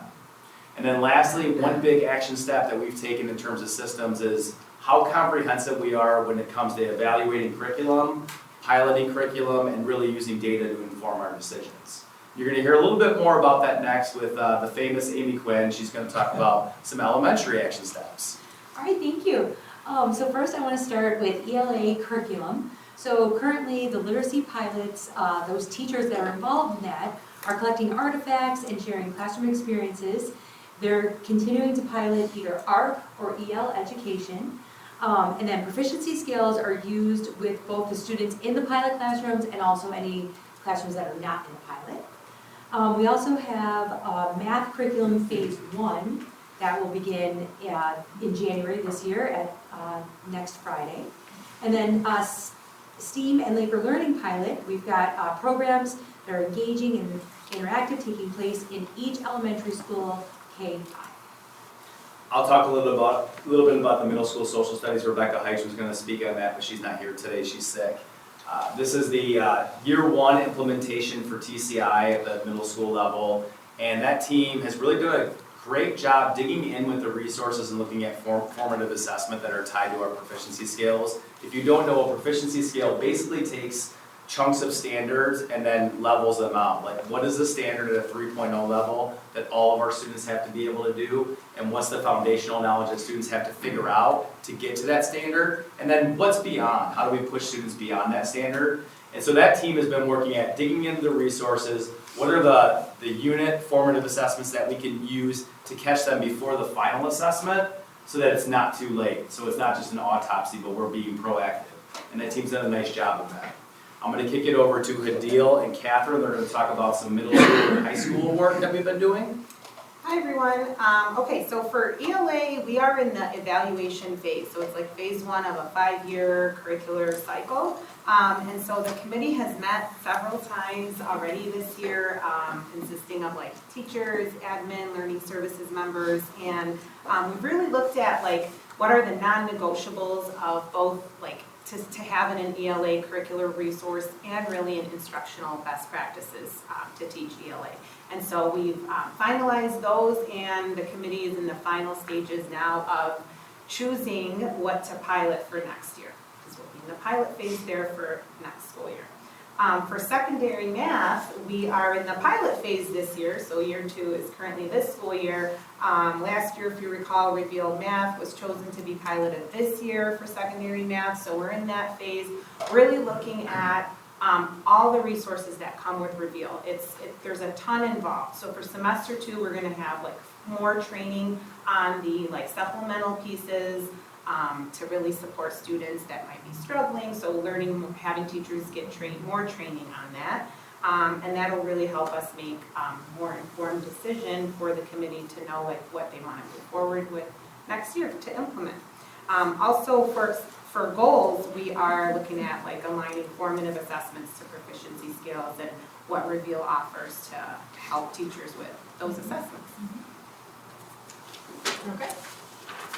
And at the high school, in addition to the secondary ELA curriculum resource committee and secondary math, each PLC has written 3 data-driven goals in their PLCs, and has discussed how they're going to measure and monitor those goals in terms of data-driven instruction. So that is a focus of the high school this year. I'm looking forward to seeing what those results can bear out in the future. So academics has had a really heavy focus for us as a district this year, and you can see a lot of the work that our team has done. One thing I do want to say, in every one of those elements that you hear, whether it's ELA or math, Sonia has always been at the table to look at it from an equity lens to make sure that what we're doing in terms of decisions are right for all of our students, and it's been great. And she also is a huge part of our culture and learning environment, where we want to provide a positive, safe, and inclusive environment where all students' diverse learning needs are met. So her and Amy are going to talk a little bit about some action steps we've taken as it relates to culture and learning environment. So I'll start with elementary, and the first thing I want to share is about these Best Self medals, and it's where we're really connecting Capturing Kids' Hearts and Ruler. And it's a medal that then students can nominate other classmates that they see that are following this. Staff is wearing the mood meter that you have seen before, but it's actually on their lanyard. Thank you. But I've seen many. That's pretty cool. The ruler lessons are paired with Capturing Kids' Hearts. And then the Greater West Bloomfield Community Coalition has supported yoga with Emma for all K-5 students, Mindful Magician, puppet shows just took place today and tomorrow for 1st grade, and then Renewed Junior for 3rd and Renewed for 5th. I just want to say that when we think about the culture in our learning environment, what is it that we want our students to experience? What do we want every student to experience when they walk into any building in West Bloomfield School? What does that look like? What does it sound like? What does it feel like for our students to feel like it's safe and they have a sense of belonging, that everyone has a spot somewhere in West Bloomfield. Everyone has a connection to someone in West Bloomfield. So what does that look like? At the secondary level this year, there's been a lot of focus at the middle school on the PBIS system, that's Positive Behavior Intervention System, where they have different activities for the students. The students can earn points for behavior, and it's all about the positive behavior, the things that they're seeing that's going well, and how do we create those systems within. I know that at the middle school, I just want to make sure that I'm saying this correct, but they have 4 students per house each month that are selected as Student of the Month. So it's not just one student, and in each house, many students have an opportunity to demonstrate how they have been an ideal Laker at the middle school. So what does that look like? And then, you know, our Greater West Bloomfield Community Coalition, they have been phenomenal throughout the entire district, from K through 12. And at the middle level, they focus in on our vaping awareness program, our Kids in Charge, and our after-school yoga. Again, the coalition has really poured into the social, emotional piece of our students. And I have to say to Lisa Berkey, I don't know how she does it with all the different programs, the different speakers, but it is really tailored to meet the needs of our students at every level. We also have at West Bloomfield High School, the SEL, the Social Emotional Learning Lessons ruler. And this is something that started at the elementary level, and it's now being done at the high school level. It is very interesting to see that ruler team. It's a group of teachers that spearhead, and she's gone. Susie Eisner has really worked very closely with the teachers at the high school to build this from the ground up. So now we're seeing not only is it in terms of a system, what's happening at the elementary level to address the social emotional needs of our students, it's also happening at our middle and our high school level.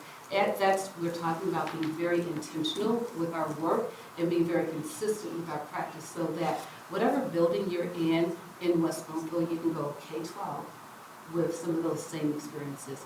And at each level, it's that foundational piece that we're layering that so that it's appropriate for each level, each student, and those experiences throughout our district.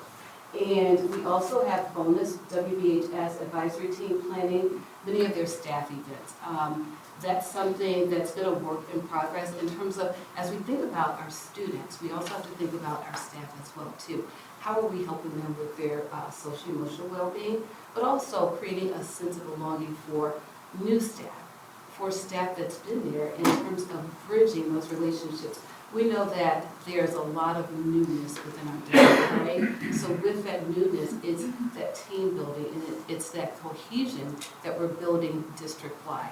But they've been very intentional with their advisory planning team for their staff at the middle school. And we have had quarterly K-12 multilingual family meetings.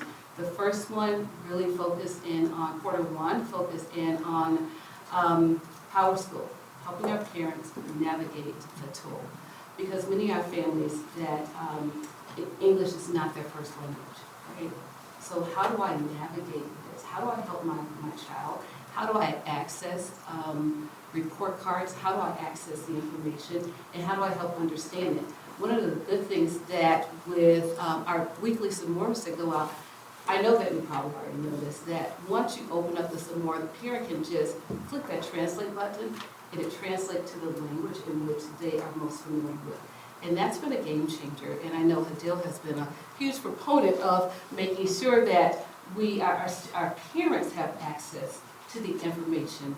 Our second language parents have that same access. So when we talk about equity, when we talk about access, it's not just at the student level, it's at all levels. And that's the work that's done as part of what I do in supporting learning services, a part of what I do is supporting our teachers, and a part of what I do is supporting all of our families as well. And lastly, it's not a bullet, but I do want to highlight that our global equity team, we had our first caregiver university this fall, and we had over 40 families that came in just to really talk about teaching how to read at home, reading stories. And the families already, we have an SEL coming up in the spring.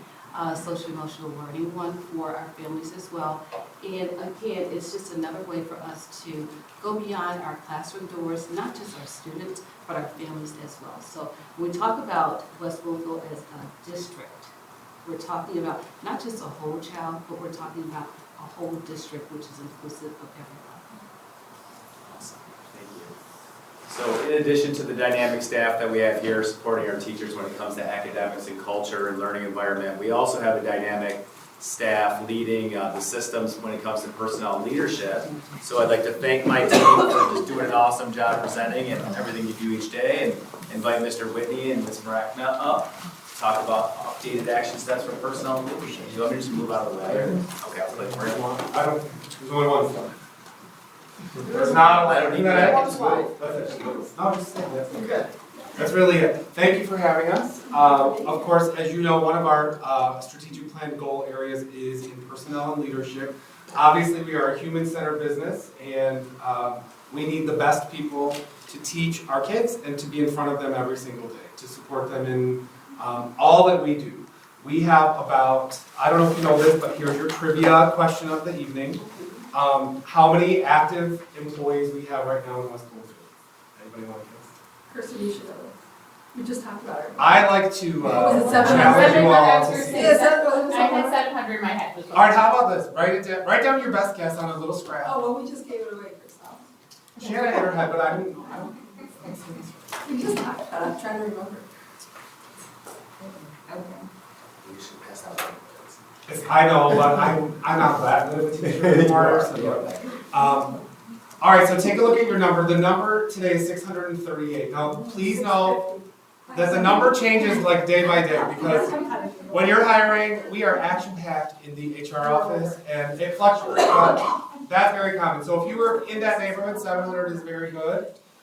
You're very close. 638 employees that we have active, and so that's a large workforce. And we want to make sure that every single one of those employees is the best that they can be in their job. That we find the best for those jobs and that we help them stay the best. So a couple of things that we wanted to highlight this time around for our update. One of the things that we learned really very interestingly is that there's really a gap in our scheduling and how we recruit people and when we hire them. In the olden days, like when I started, 100 years ago. It feels like, I know, it really feels like that some days. The hiring really happened at the end of the school year, during the summer, in preparation for the next year. But what we've learned is really that the labor market has changed for schools, and we hire all year round now. We are hiring all the time. Now, yes, that's our biggest time is in the spring and summer for the coming school year, but it doesn't work just like that anymore. And what we learned is our employees did not get the same type of onboarding if they were hired after the school year started as when they're hired in the summer. We have a very robust program. Our teachers come for 5 days. We do a lot of work with them. And it's really helpful to getting them off on the right foot. But if you got hired in September or October or January, we learned from their feedback that they were not getting as great of an experience in terms of their onboarding. It was a little more sink or swim because you're just thrown into the job and away you go. So we have added quarterly onboarding for our new teachers to make sure that they're getting the tools and the things that they need to be successful in their job, and this has been really positive.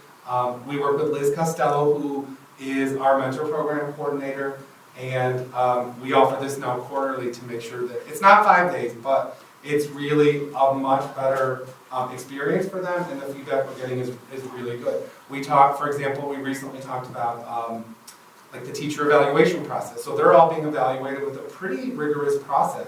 But if they didn't attend that first summer, they don't really have an opportunity to learn about it. So we're filling in those gaps, and I think that's a really important issue that we wanted to address this year. New teacher professional development, again, we coordinate with Liz Costello, our mentor program coordinator, and we really have a great program for our new teachers. We have a session almost monthly after school for them, some during the day sessions, in conjunction with that onboarding, that is really supporting our new learners, our new teachers. So, we can do everything in the world to recruit them. We want to keep them here, and part of that is making sure that they have a great start to their career. I'm gonna let Johanna talk about leadership training, because that's Yes. something she's working very hard on. So last year, we started the leadership development cohort. We have around 30 staff members who started that with us last year. It was a new program to train our staff and give them some opportunities for leadership exposure and to understand what maybe the next step in their pathway is, perhaps in the district, perhaps in another district, but to give them the support and the opportunities to really see what opportunities there are in terms of leadership. This year, we developed the second year of that program, and we just actually had it today, right before this. It was really good. I was the guest speaker. Yes. It's been a really fun program, but I think it's also just been a great opportunity for those people to have some connections with our leadership in the district, but also to have some opportunities to really see what that job might mean for them and to consider whether it's a good fit or not. And it's unique. I'm unaware of any other districts that have the program. So we're happy with how it's going, and year 2 is off to a great start. In my viewpoint, this is a really essential component of retaining staff, because high quality staff, one of the things, if you look at the research in human resources, culture, and environment, one of the things that is most important to people like that are high achieving is that they have a pathway for growth and advancement. And so this is really filling a niche that is sometimes hard with teachers to develop that pathway, because there are teachers and there are administrators. And sometimes it feels like there's nothing in between. And so teachers that are really high performing like that, that are looking for advancement, want opportunities like this, and it's one of the most important things that we can do in terms of offering them a quality workplace environment. It's one of the things that when people leave opportunities, it's one of the things that is most often cited is that I didn't know, I couldn't figure out how to advance my career. And I want to work in a place where I can keep moving forward. It's really important. So that's really awesome. And the people that are in it are amazing, and it's a lot of fun. It's a great group. Consistently robust hiring process. One of the things I learned when I got here is that our hiring is decentralized. And so the initial steps happen in the departments or at the school level, and which I think is great, and I think that it should be that way, and those teams should do it. However, standardizing that process a little bit was very important to me, to make sure that we are doing the things that ensure that we get the very best people. So we have structured that hiring process. We've been doing some training with our administrators last year, especially in a little bit this summer, to talk about what that hiring process looks like and what the components are. I know if you've experienced hiring an administrator in our district, you know how I feel about that, and you know that it's kind of like running the gauntlet, and by the time you get to the end of that, you feel like I've earned this job that I'm getting right here, I know, it's exhausting. One of the things, so in our teacher process, we've also really strengthened that. We require 2 rounds of interviews with our teams. We require a demonstration lesson, which I think is critically important, to see people not just talk about themselves. It's important that they can articulate a vision and interview and tell you about who they are, but we also want to see what happens when we put you in front of kids. And so we've been really working to strengthen that, and I think it's really paying off. The other recruiting strategy that we implemented last year that we are repeating this year is having our staffing completed earlier. So the labor market for teachers, you've heard, there's a teacher shortage, you've heard that, right?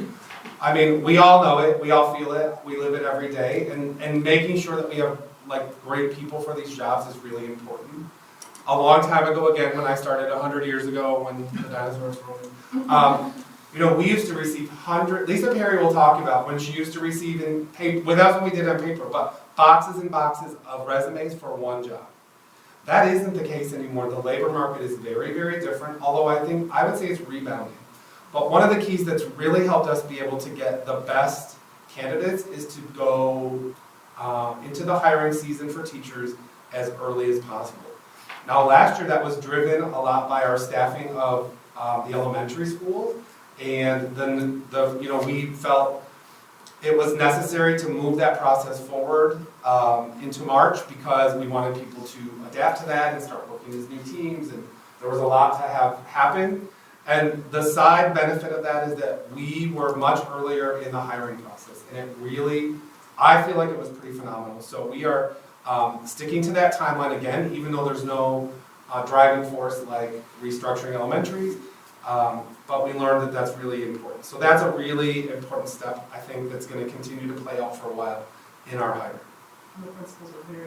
Yeah, they're excited about it. Although, you know, it pushes them to get master schedules done, and there's a lot that goes into that process. And not as much as last year, I promise that, because last year was a lot. This year there won't be quite, obviously, so much movement, and so I feel very confident that we can meet that, and that's really gonna continue to help us in our recruiting efforts. And our last is, I'm gonna let Johanna talk about that too, because this is something she brought. And it's really a very unique and interesting plan for our teachers. So one of the things that we've heard from our staff over and over and over is we don't understand what we're supposed to do in terms of financial planning. We don't really have access to resources, and we'd like the district to provide us with some opportunities for information. So we've partnered with the Michigan Schools and Government Credit Union, who's going to be coming to the district, and they're going to be offering some staff information sessions. And those staff information sessions are going to be targeted to early career, mid-career, and late career employees. And they're going to be offering some tailored advice to those employees. You know, we hear anecdotally things like our young teachers aren't maybe sure what the difference between a checking and a savings account is quite yet. So she'll be offering that type of information for our brand new teachers. And then the type of information that she'll be offering for our end of career teachers are things to do with real estate considerations as they may be moving out of state, or what to do with their pensions, etc. So we're really excited that she's going to provide this information, and the union has been asking for it for years. So we think this will be a great partnership. It's completely free to the district, so that's also great. So we're excited, and those are coming up in February and March. Thank you. We're going to talk next about communication and community involvement. Becky Fannin will talk about consistent and effective methods of two-way communication and how we're engaging all of our stakeholders. So you've had the chance to listen to me a couple times about basically what it is that I do. So I wanted to delve a little bit further into some of the targeted campaigns we've done this year. So one of the things that we specifically focused on was residents who do not currently have kids in the West Bloomfield School District. And so we looked at, for example, the families that left during COVID and had not yet returned. And we pulled emails and we created newsletters working with staff in each of our buildings to tailor those for kids who would still be in elementary school, kids who would be in middle school now, and kids who would be in high school, and sent those out. We also worked with Metro Parent on a targeted campaign specifically for that, and we had 529 families that we focused on with that piece, but then also did a geo-targeted campaign looking at the people who are living within our districts. And it was really kind of exciting. It cost more than a Google ad or boosting a Facebook post, but it was worth it because of the data that we were able to get back from Metro Parent. So for about $4,000, we had 250,000 targeted impressions. And then we were able to look through and not only see how many people went to our site, which was 184, but how many of them went to what pages on our site. So they were looking at STEAM, they were looking at enrollment, they were looking at jobs and employment, which ties into another one of our targeted campaigns. When Eric was looking at how do we reach out to teachers, because we used to get boxes and now it's a tighter market, one of the most successful targeted campaigns we had this year was for a Parapro drop-in. And for a whopping, let's see if I can read my own handwriting, $40, we had 30,000 views and 24,000 reach. So views are the number of times it comes up on your screen, and reach is the number of unique people who saw it. And we were really excited that that was one of our successful campaigns, and the candidates who came in were qualified, and Eric had quite a few of them, so that was really fun. We are also currently in our School of Choice campaign. We are partnering with Niche, let me try that again, in addition to our usual social marketing, social media boosted posts, our Google ads, and our print opportunities. So one of the things that we're doing a little bit differently this year is we looked at not only what areas students came and applied for school of choice, but what areas were most successful in the applications. I took it as a personal feeling that we didn't fill every single high school slot last year, and Scott said, but every student we have met our high criteria. And so my goal this year is to not have 5 slots left open, but to make sure that we fill every slot with qualified applicants. And so we're doing the broad reach, but we're also looking at where are our most successful applicants coming from, and with our limited funds trying to target those areas also. Let's see. We also are working, one of our English as a second language teachers from the middle school said, I'm anecdotally noticing fewer Japanese families in the middle school.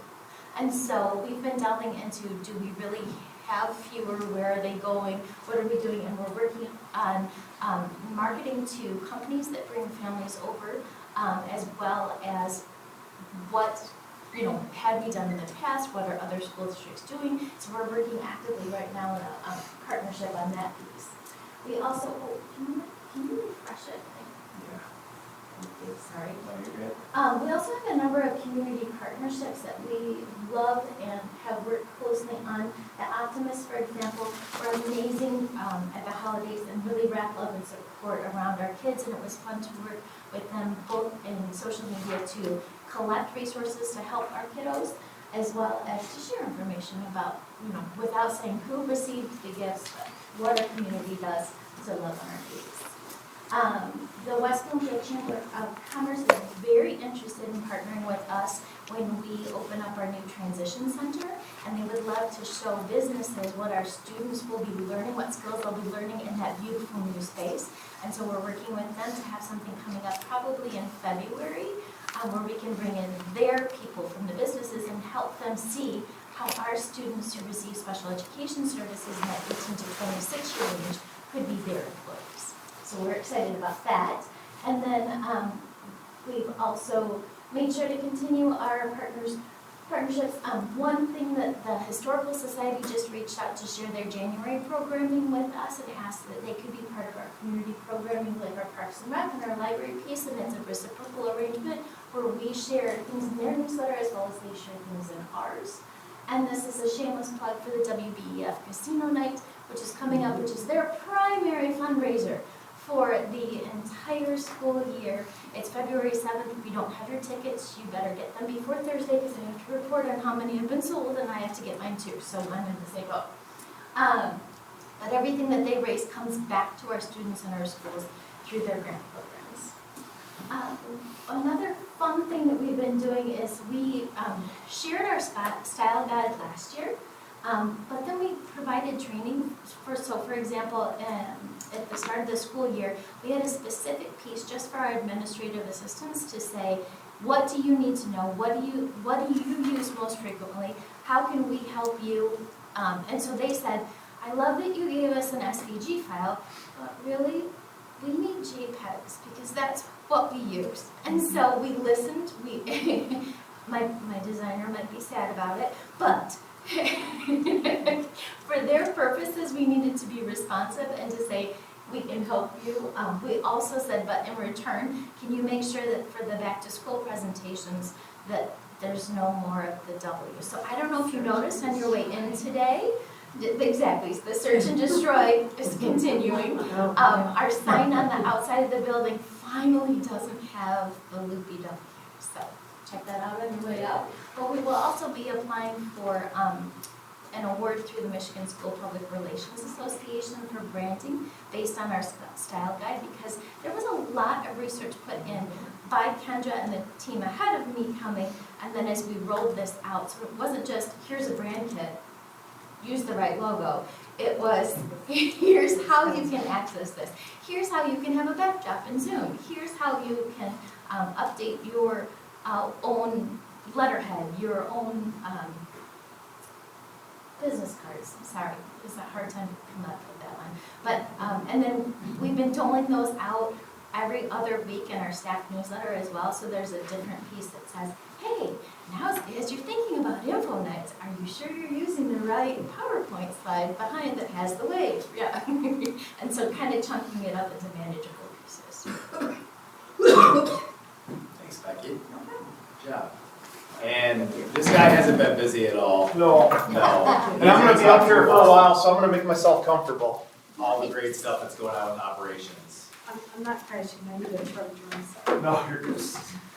Can I just ask one I'm not question, getting Rebecca? in on this. Can I just ask one question, Rebecca? You might not have it off the top of your head, but I was kind of blown away when you were onboarding with Kirsten. But do you remember how many the weekly gets changed to a different language? 42 different languages on average, and that's by parent selection.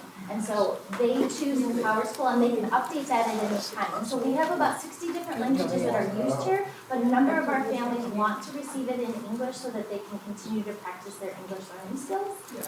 But it's 42. on average 42 different languages. Yeah, that's what I was. I know, but it's talking still, about it's still cool we like are. that, yes. Yeah. All right, thank you for that, I didn't mean to put you on the spot, but thank you. What date was that, casino night? February 7th. You can get your tickets at WBF. I know, I was like, I like them. I got mine already. So from an operations standpoint, we've been working on extreme district makeover for the last year, and as we move forward, we've been trying to make the facility master plan a reality. And I've talked about this before, but from the time the students leave till the time staff comes back, we have about a 7 to 8 week window to get a lot of this work done in occupied buildings.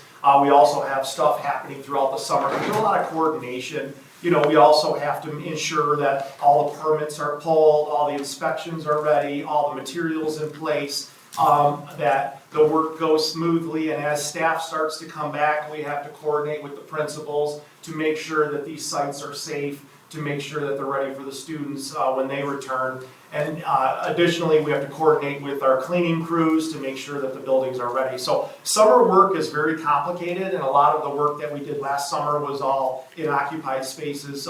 You know, we had those wonderful playgrounds that we opened up at Scotch and Gretsch Grill. Those were amazing. And when we look at doing projects like that, we're trying to provide world-class facilities here. So we're not just doing a one-for-one replacement. You know, when we talk about the scoreboard, we toured around and looked at scoreboards in a lot of different districts. We looked at what do we need in this district? We need the world's largest outdoor classroom. That's what we need. As you saw on Family Movie Night, it's not just a scoreboard. So we're really looking at all facets of the projects as we're getting ready to plan these things out. At the high school special ed area, we were able to this summer provide them a brand new kitchen, an extra restroom, a brand new laundry room, and all of that was wrapped up in that short window, and we had it cleaned up and ready for the students to come when they came back. We did our kitchen renovation at the high school. We were able to remove a bunch of walls and make the design of the kitchen a lot more efficient. And we're getting it ready for a package that we're going to be bringing to you shortly of brand new equipment so we can improve the kitchen functionality. And that equipment will be taken out of that excess fund balance that we've talked about before, where the state helps and the federal government helps us pay for that work. We were able to do the Scotch Magnet renovation in a very short window to help facilitate our K-5 transition. So there was a lot of work associated with that project. And in the fall, we replaced the school pool natatorium ductwork. And that was done after hours. We did not impact any of the practices. We did not impact the school day. The contractors were cleaned up at the end of every night so that they were ready for the students in the morning. So that takes a lot of coordination to make sure that these jobs are done safely and it doesn't impact the educational environment. So we take a lot of pride in that. Moving forward, obviously our transition center is very close to finishing up. We're going to be doing the final clean this week, and then we're expecting to start seeing some of the furniture next week and into next month. So by the end of February, that space will be ready for students. We're proud about that. And obviously our new Chico, as you remember last month, we bid out quite a bit of work, and that project is well underway. The site work contractor was out there today, and they're going to start going full tilt, so you'll start to see a lot of dirt moving around, and they'll complete the building demolition. So that's moving along. The middle school lockers, once again, we didn't just do a one-for-one swap. We know we needed bigger lockers, so we actually got samples and brought the samples over to the school, and we let the students try out all the different size lockers, and they got to pick which size they felt was best for them, and that worked for the school. And once we had the sizes figured out, then we worked with our architectural team to figure out what the best placement is, and ensuring that the color schemes match the different houses and stuff. So there was a lot of work that went into just doing a locker replacement. We are in the middle of designing our CTE and STEAM editions. You'll be seeing TMP is going to be coming over the next few months to be showing you some design improvements and some design ideas for that space, but also for the new Doherty Elementary. They'll be bringing we're very excited about those designs. They're coming along very well. We have some other small projects that are going to be going on next summer, and we're going to be replacing the furnaces over at Brechko. We're also going to be doing district-wide LED lighting conversions. We have a lot of potential to save money in our general fund by changing out our old fluorescent bulbs into modern LED fixtures. So we're going to be bringing that to you. We're very excited about that. So we've been very busy. We'll continue to be busy, and hopefully it'll be seamless, and we'll continue to work on our capital improvement plan. That concludes our update. Thank you. Wow. Very nice. I'll give it a minute. Well, you all are doing amazing work. Very nice.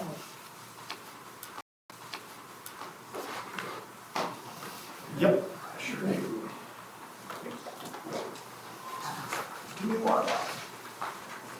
I'm gonna slide out so you can slide out.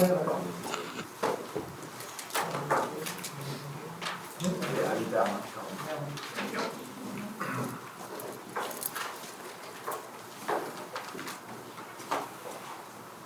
Okay.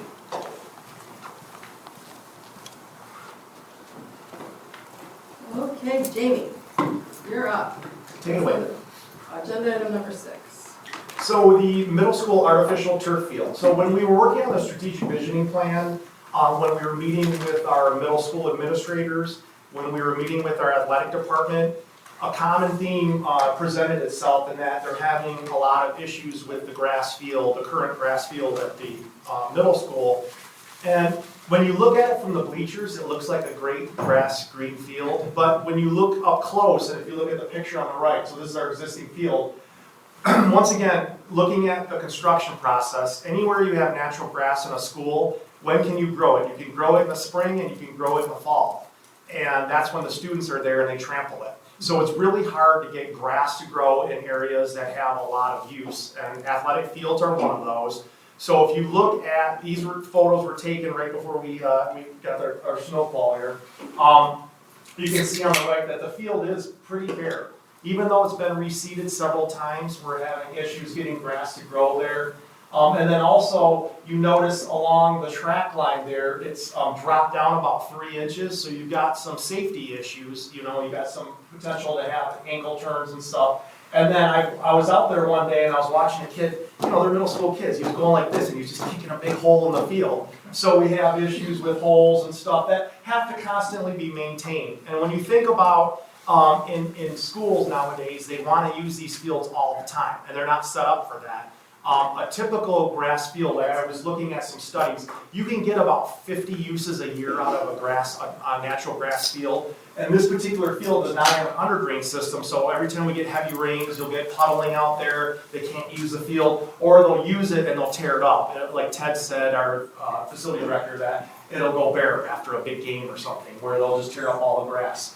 And then the last thing I wanted to mention is if you look along the edge here, you have a lot of crabgrass and weeds growing in. Well, what don't you want to put onto a natural grass field? And that's pesticides. You don't want to treat it all the time with weed and feed or whatever, because that's going to get into the kids' skin as they're playing on the field. And so that's another safety concern when you look at natural grass versus artificial turf.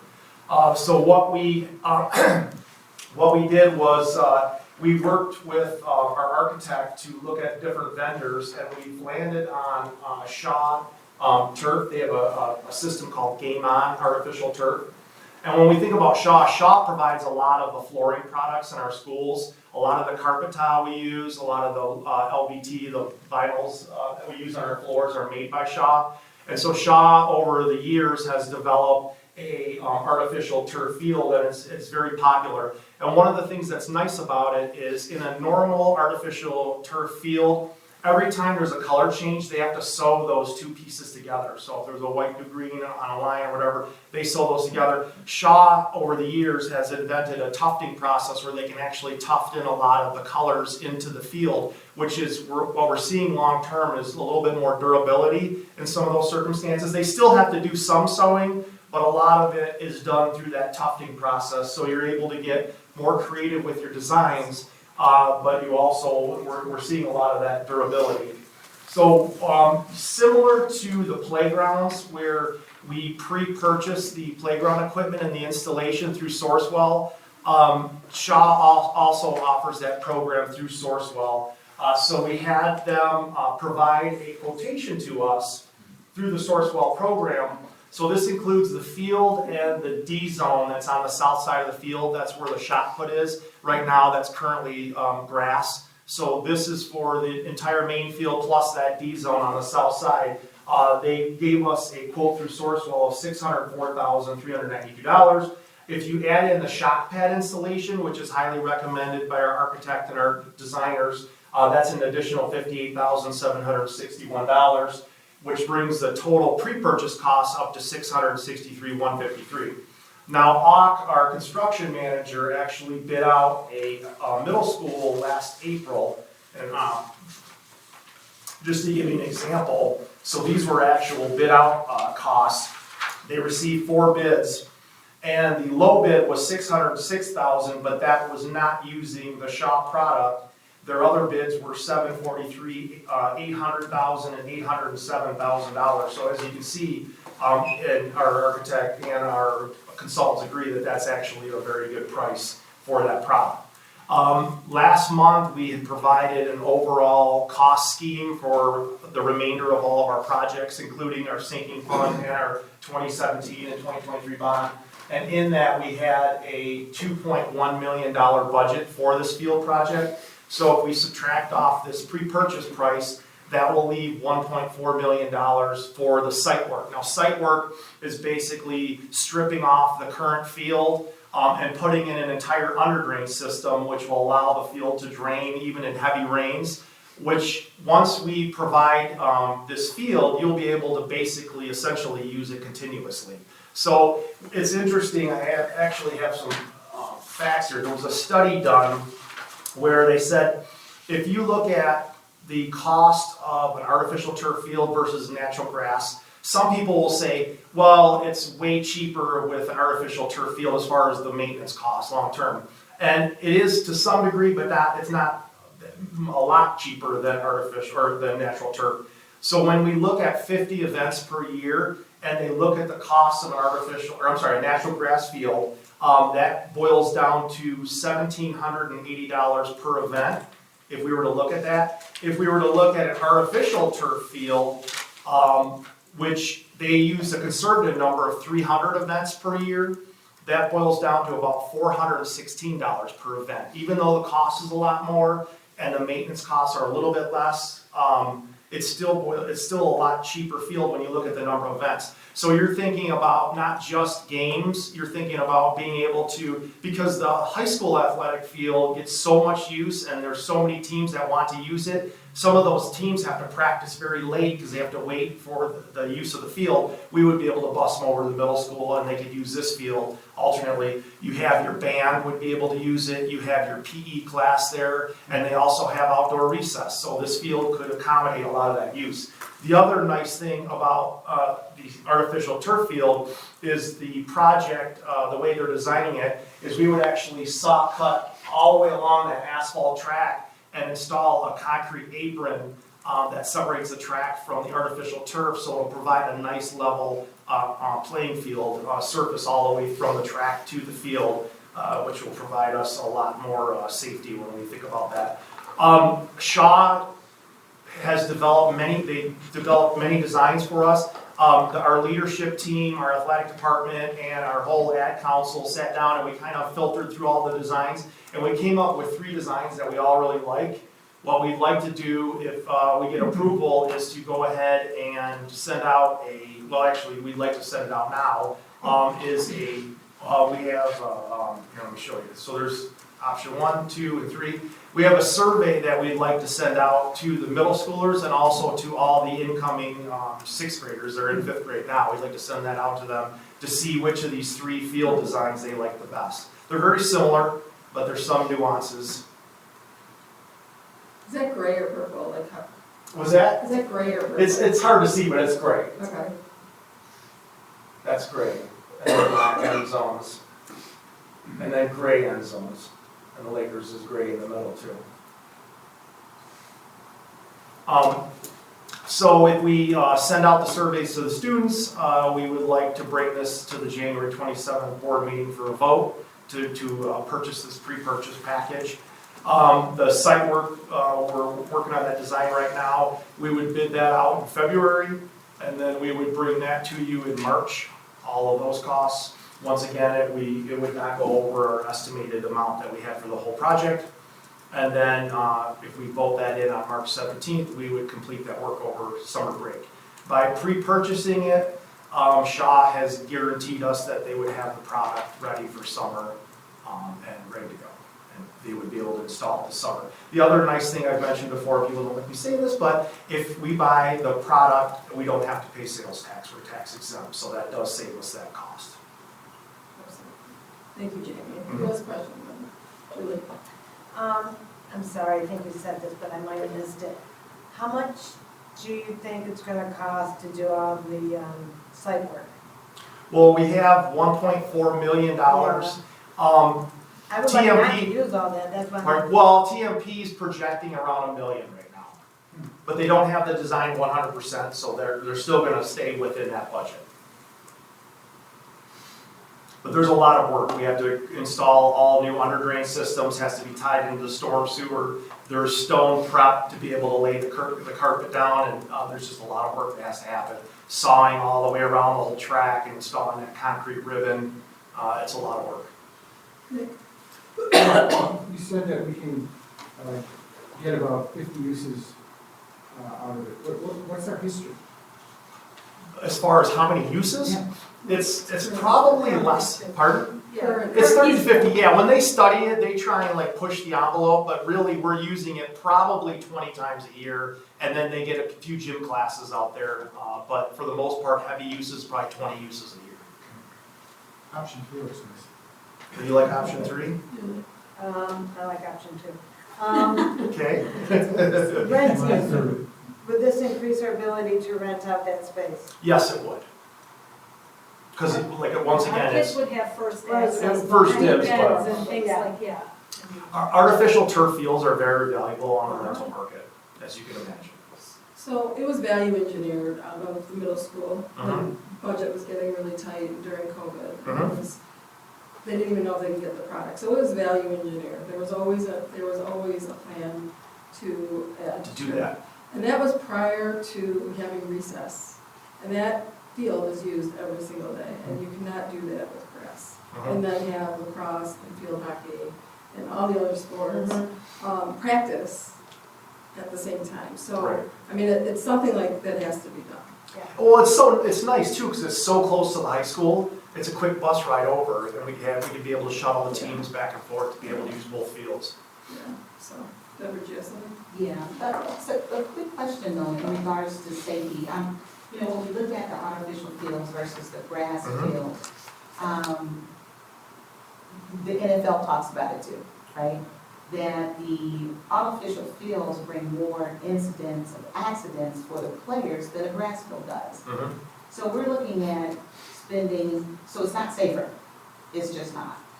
The data has proven that the artificial field does injure more people. So much so that the NFL is now asking some of their professional teams, let's go to grass, right? Because it is better used for the players. So when I think about that, I'm thinking about, we're in middle school, and we're about to spend $2 million on an artificial field when grass is the preferred medium for play.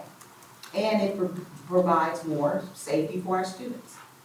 Again, I mean, we can Google it, we can do whatever we need to do, but the data does prove that, again, the artificial field is not as safe as grass.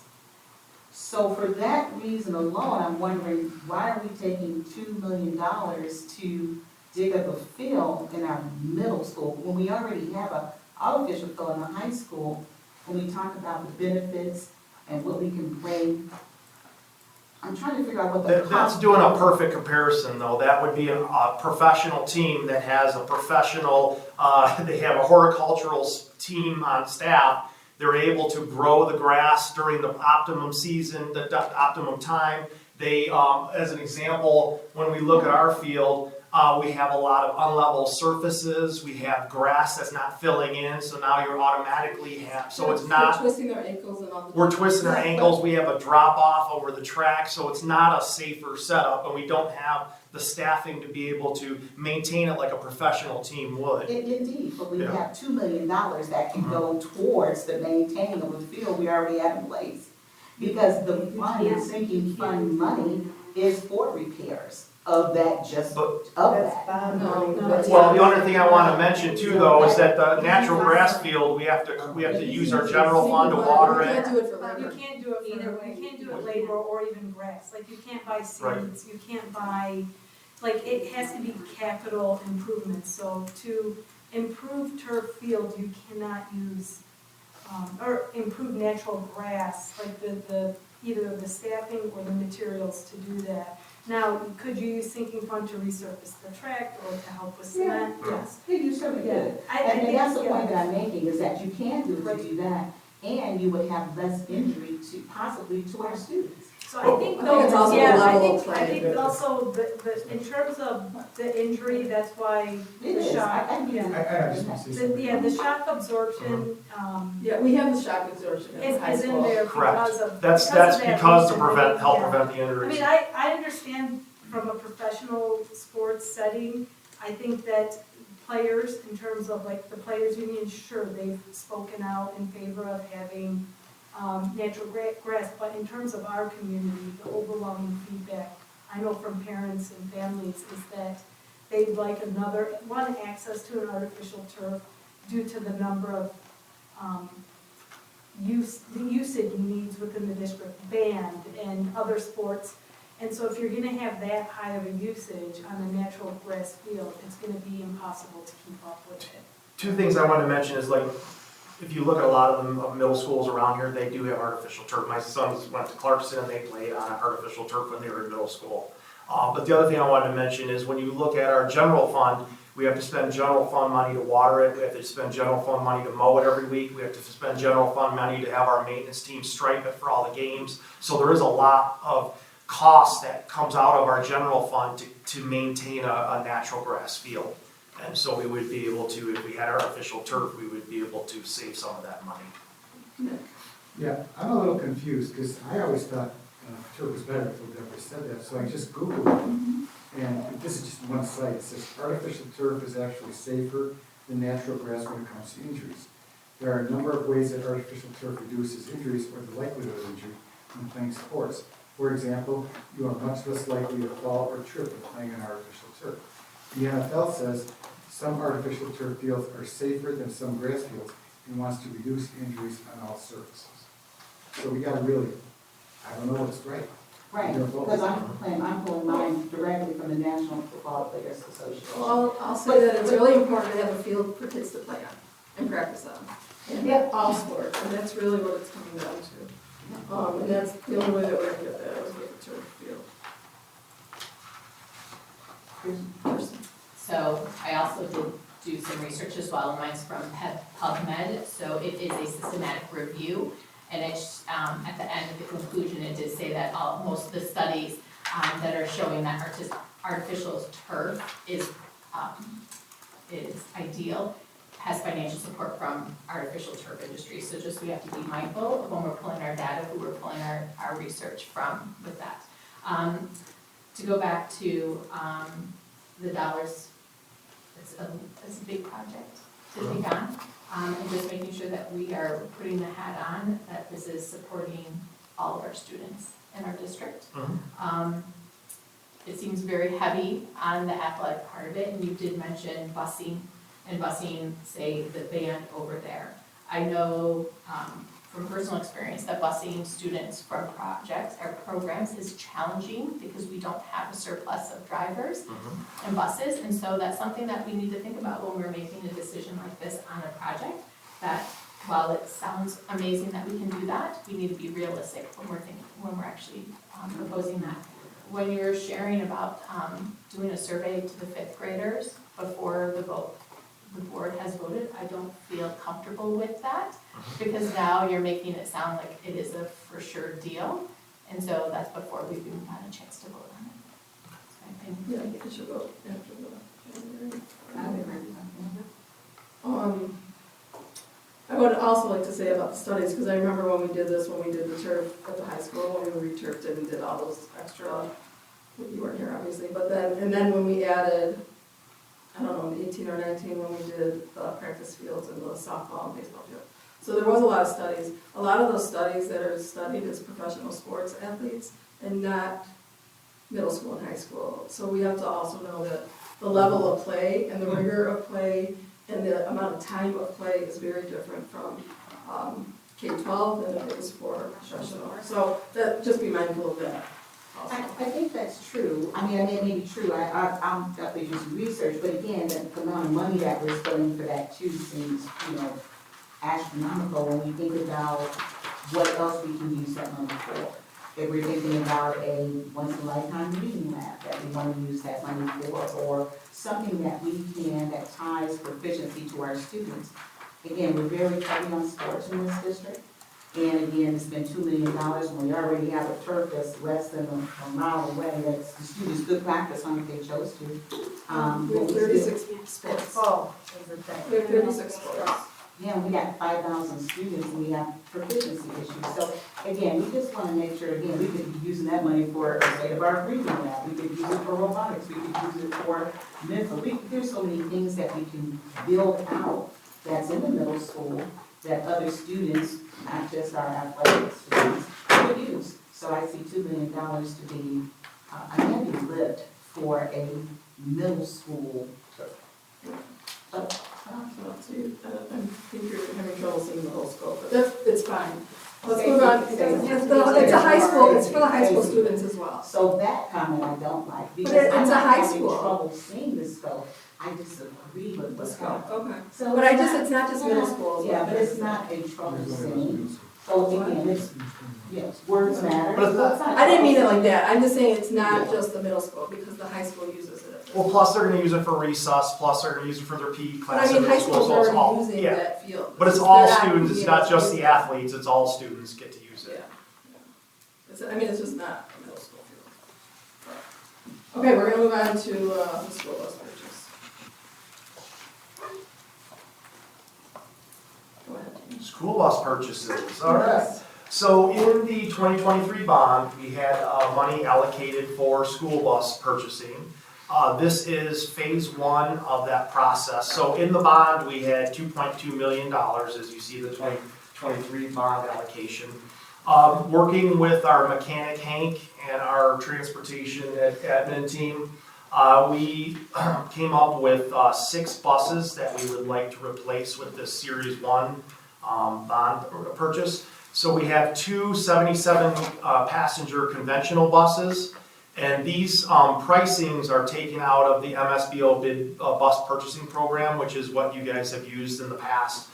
Pretty much every school district in the state uses this program. So essentially you identify the bus type you want, and then it spits out the pricing from the 3 different manufacturers.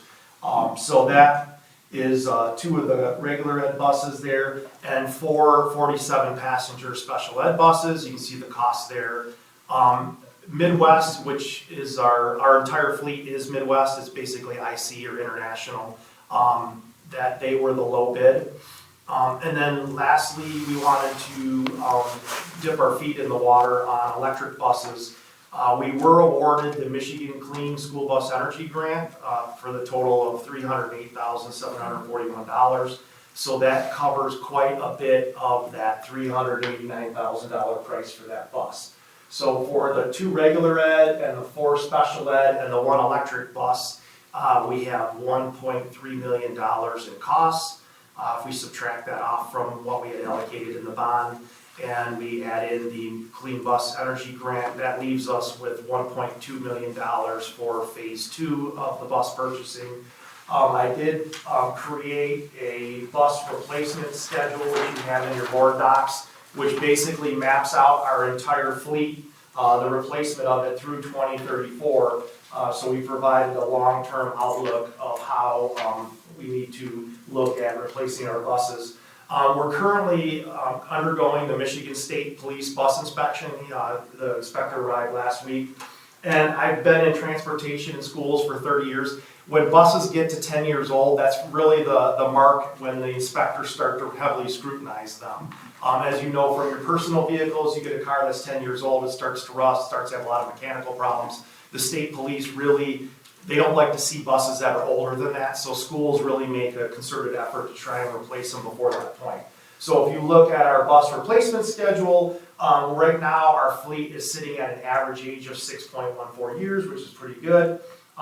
Mapping out the entire fleet replacement through 2034, we're looking at a 10.21 average for replacement. We did go, as far as the electric bus, we did go over to IC's EV facility tour. We took a tour of their plant over there to check out that bus. And just some facts on that. So the 210 kilowatt bus has a range of about 135 miles.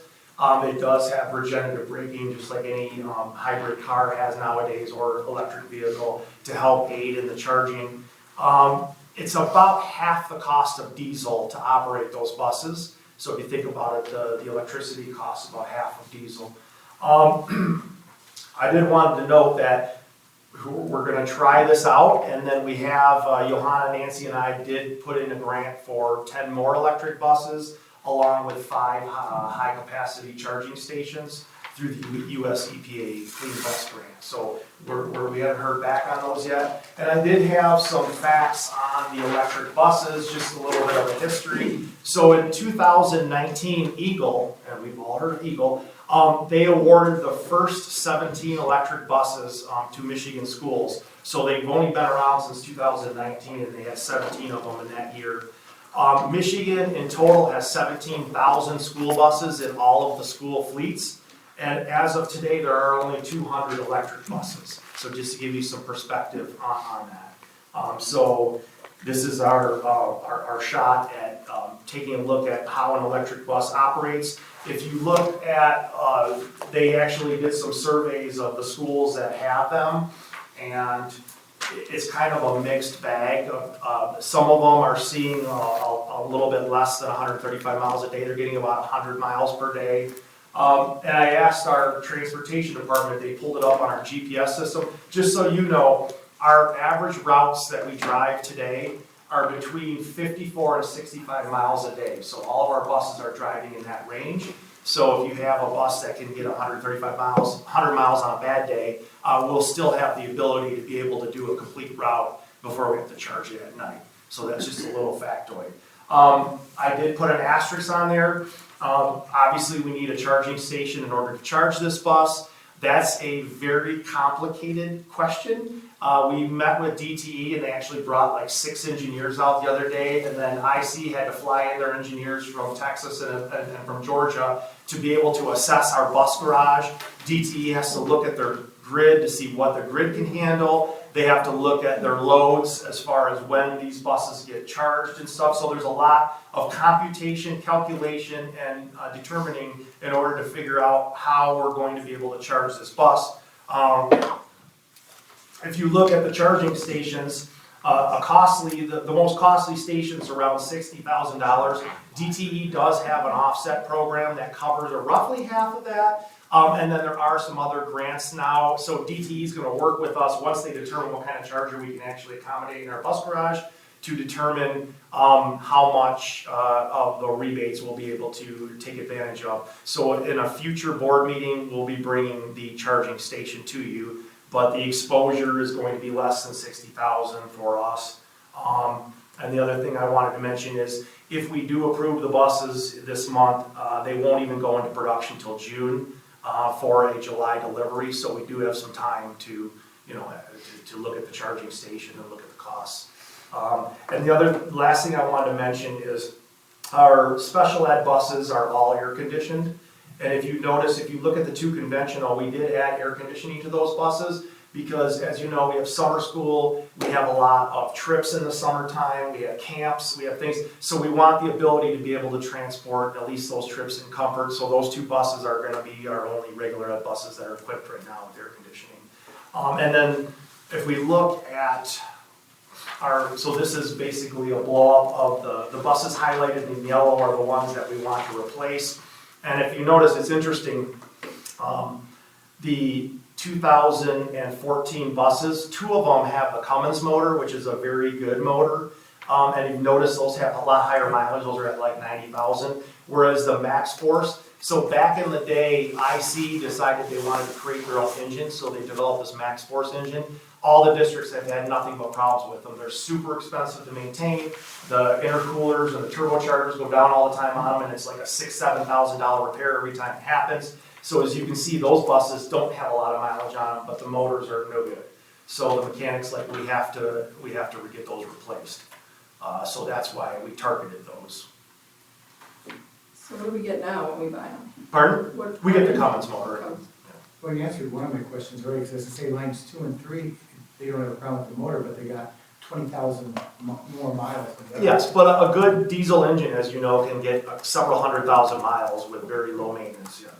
And there's 2 other things. Oh, in that statistics of 50-some miles, I can go, is that cold weather or warm weather? So the 135 miles is in a perfect condition. On a cold day, the districts are getting about 100 miles range on the buses. The other thing that's interesting is the batteries on the buses have to be maintained at a certain temperature. So in the summer, they have to be cooled. So there's cooling systems in those battery compartments. And in the wintertime, they have to be heated. So that also pulls from the energy consumption of the bus. And also, I know it's not a lot, but we also get to sell used buses. We don't get a lot more. Correct, yes. So in the summertime, when the new buses arrive, we would be putting those 6 buses up for auction. Instead of sending it to the place, the interim place that sells it for us, we can get more money to sell it for it. Correct. Kirsten? I had proposed a question, I think this is for you, Fuzzy. Our goal to eventually go to all electric? No, I mean, right now at this time, in terms of the usability of the motor, long distance range, things like this, it just, the $300,000 grant, it basically is now almost the cost of buying one regular bus, and we're able to test it out instead of having to invest $400,000 for a bus. So It really will be. yeah, when he said, we put a grant for 10, I mean, if they're willing to give us 10 fully funded buses. With chargers. We shot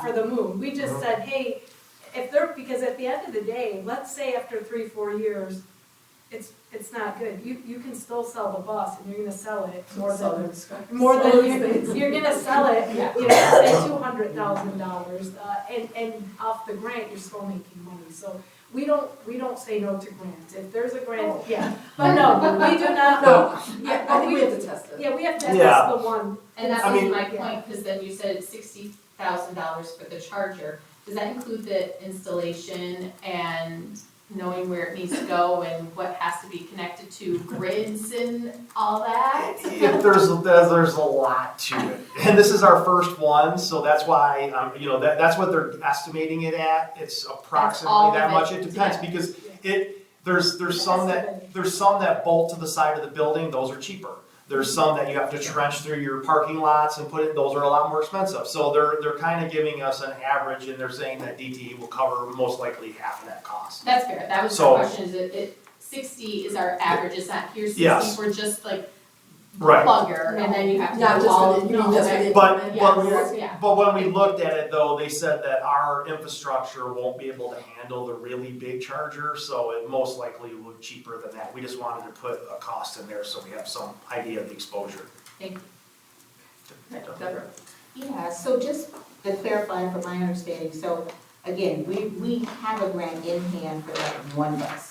For most of that one bus. We have a $308,741 of grant money Yeah, we awarded got to us. about $80,000 or something kind of left. Right. That's good. And then It's we're gonna about get- half the price of what we're paying for the other buses. Yeah, and then we're gonna get about, what, 60 in a grant for the charger too. So DTE. Half of that, yeah. Okay, so we're gonna test that one out and figure it out, but then we're gonna apply for another grant for another 10 buses. Correct. If we get the grant, then we're obligated to buy the 10 buses? No, not obligated. I'm not obligated, so No. if they fully cover the cost, then I would recommend that we take the buses, Okay. right? But if they tell us you have to do a cost share of 50%, or maybe we'll give, usually what they do with the grant is they'll say, we'll give you $1 million, buy as many as you can. So we would come to the board and say, we can afford to buy 2 buses and charging stations. Okay. But yeah, we're not obliged to buy. I think they're probably looking for the data too, of how the buses. Well, and that's it, they've only been around since 2019, and so we're waiting to see how, because there's some districts that are kind of going all in. Isn't Pontiac doing all? Pontiac's doing pretty much their entire fleet. Yeah. And so other districts are kind of waiting and seeing how it goes, because if you forget to plug in a bus at night, then that doesn't mean, it's not able to do the route the next day. Oh my God, I remember we used to put it up on blocks. Yeah. And so are we obligated to report then because of the grant? Are we responsible for reporting in to say, hey, this is? No, there's no reporting aspect of that grant. You would think they would be, but. I'm sure they'll probably send us a survey, and IC wants to know too, because a lot of districts are like, because like for instance, I have a hybrid and I haven't put a diamond in my car, it's because it has an electric motor. That's it. I shouldn't have said that, I know, now I should know, but, so right now, but they're so relatively new, the districts are finding that they are cheaper to operate. So if that's the case, and it works well, and it can do a whole route, and you plug it in, and it's ready for the next day, and I know they say that they're very quiet, they have more power than the diesel buses, all the drivers like them, they're more fun to drive, but also, they start on cold days, even though you're drawing more power. Unlike the diesels, they have to plug in and warm up the engines before you start them. So there are some benefits to them. And it's kind of like all the districts are in limbo, kind of waiting to see how it goes for the districts that are kind of going all in. Who else has a question? All right, thank you very much on that. Next, we'll go on to our construction testing companies for Ushika. Okay, I don't have any slides for this one, you do have it in your board docs, but essentially, we have testing companies on every construction project. The middle school had them, whatever. But, so AUK received some proposals from 3 testing companies, and these guys are it's the same companies pretty much on all the jobs, but we got proposals from G2, SME, and TEC. The reason we're going to bring it to the board is because it's over the board threshold of $30,512, even though it's a service, and technically we wouldn't have to take it.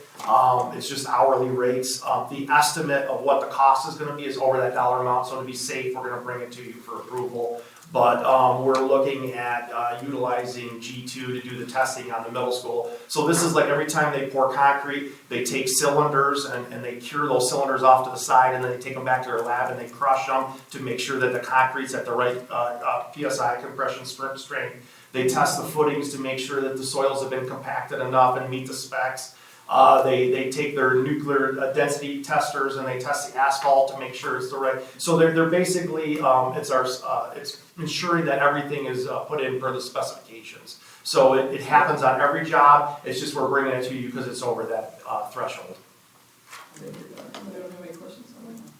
So thank you for that. And I keep wondering if they do that for highways, because it's always crumbling They do. here. They do that Yeah, for but residential houses. I know they do it, but it doesn't seem like they ever get what they pay for. My favorite test is slump, when you test the slump of concrete. And basically, they take fresh concrete and they put it into a cone, a cylinder, and then they pull it off really fast and they see how far the concrete slumps down. And so it's measured on a foot scale. So if it's a concrete slump of 6, that means it slumps down to 6 inches, and that tells the testing company how much water is in the concrete.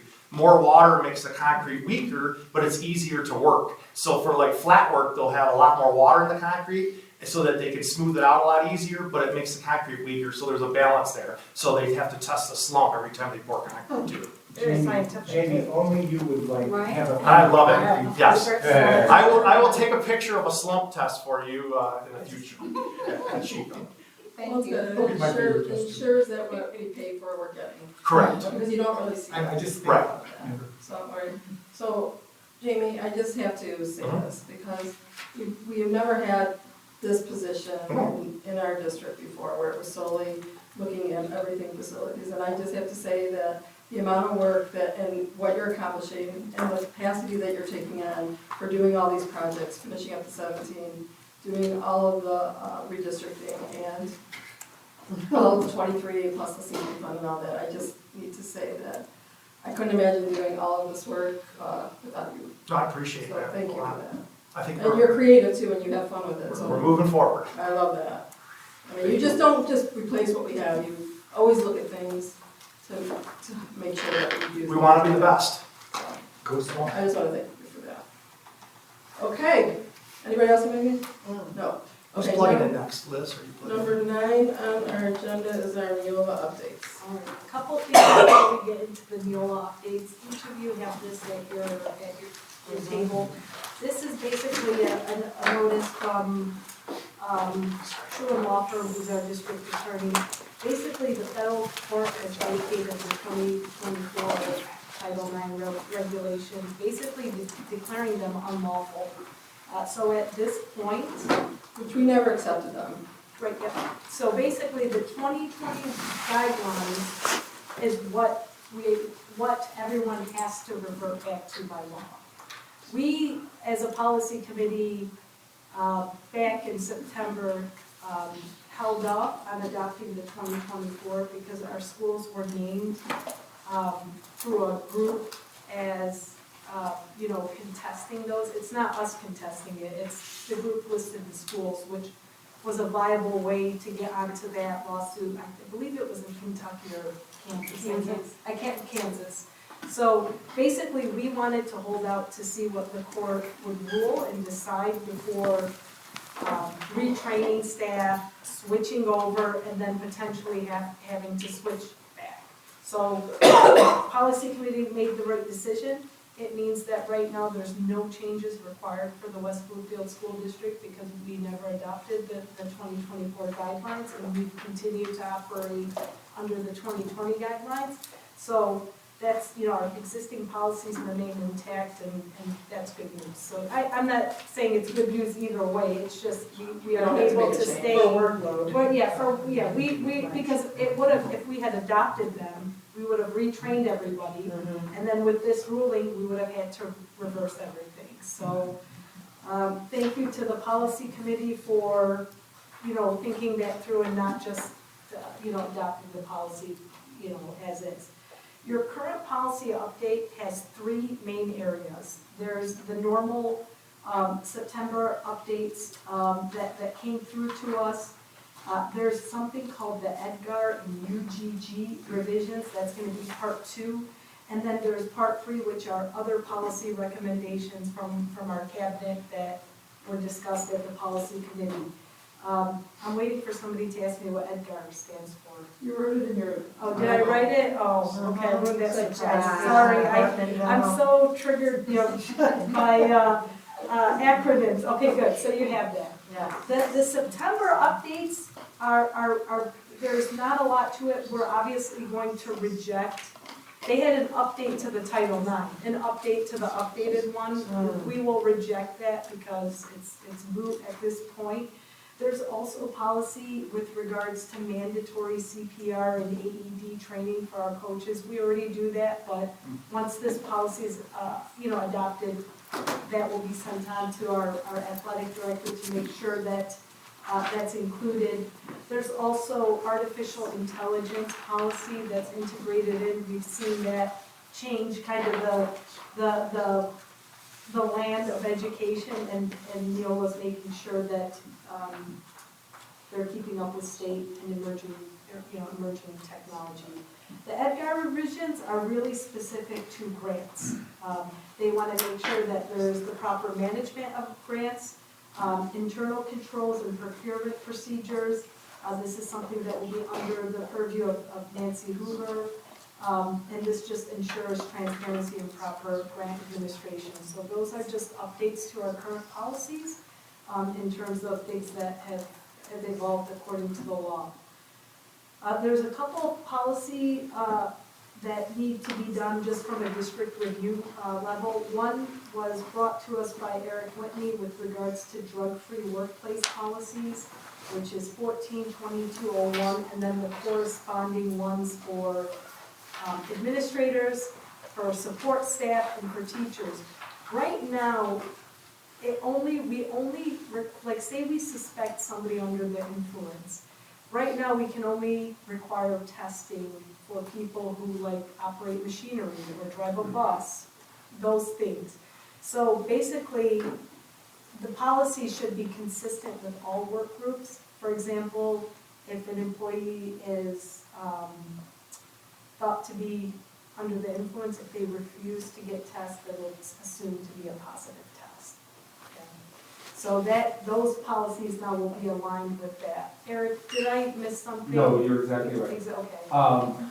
I think it's really important that not only, it's very typical that employees involved in safety sensitive features have that policy if they drive a bus, if they operate heavy machinery. But I really believe it needs to apply to all of our employees, because if you, for example, are the only adult supervising children, it's not a safety sensitive feature, but it's a very important issue. And so I'm recommending that this be extended not just to our employees that are involved in safety sensitive operations, which is currently in policy, but that it extends to all. And then the other two policies, one is our graduation requirements. This, Johanna Ragnar brought us this in terms of, there's some outdated reference to STEM endorsements, which are currently not offered through the state or through West Bloomfield High School, and the addition of a FAFSA requirement. So we were awarded a substantial grant, over $500,000, to help with ensuring students apply for FAFSA while they're in high school. So there was through the legislation, they were trying to make a law making it a requirement that never made it through. Now, we were all concerned because we were like, well, if a kid doesn't fill out the FAFSA, we're not, there's concern with withholding their diploma. There's a lot of outs, but to get the grant money, you have to have this in policy. But it basically means you're going to make every effort. Johanna, do you want to add what some of the outs are? Yeah, so it says that we make a concerted effort for students to fill it out, and then there's language that exempts students. So if we tried to get their parents' signature and their parents haven't responded, that's an exemption. Students can exempt themselves if they're 18 or older. So there's a whole list of exemptions that we feel confident that we can achieve 100% accuracy. One of them would be that if there was any concern with privacy, if you didn't want to. Right. Like if you just didn't want to. Parents can sign a waiver that just says, I don't want to do it. So the recommendation is based on the requirements of the grant, so that we're able to secure those funds. But the point is we want people to apply for. A lot of times there's scholarship opportunities or grants that you think maybe because of income you're not going to get financial aid, but there's still other opportunities for our students. So we understand that some people just don't want to fill it out and respect that, but at the same time we do want to encourage students to fill it out. So that's that. I think sometimes students don't understand that they have an academic scholarship and not a financial one. It actually does go back to FAFSA. So you do have to still fill that out even though it's not based on, yeah. So sometimes they don't realize that. And then the wellness policy, it's just some technical and minor language updates to update. There's no more food pyramid apparently. What's it called? My plate. My plate, okay, thank you. I just looked at it, well, where does bundt cake fall in there? Hey, the top. It's at the base. So basically. Or some of them are necessary. No, you're fine. There's no food. All right, so basically you have all of those recommendations from the policy.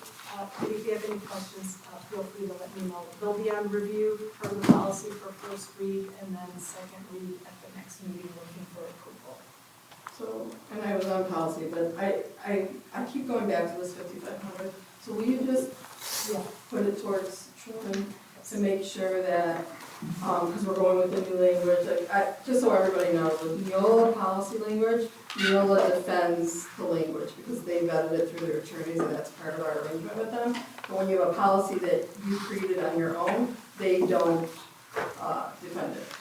So I just want to make sure that we have all the defenses, because right now, that language used to just be our student code of conduct. It was not updated how we updated every July or June, and it has never gone to our policy, so there's some mixes there. So I just want to make sure that we're covered. Yeah, I'm gonna have them look at our current policy for 5,500. I will have them look at the Neola recommended one and ask them, based on our long-term suspension, expulsion letters that the board sends out, based on the resolution that cites policy. 5,500. Yeah, as you mentioned, I'll make sure that that's okay. I mean, the worst case scenario is at the second read, we would make that adjustment if Truman felt like the Neola policy wasn't enough, then I would come back and tell you guys, we gotta make a change to that. So that was the only one that was just sitting funky with me. Okay.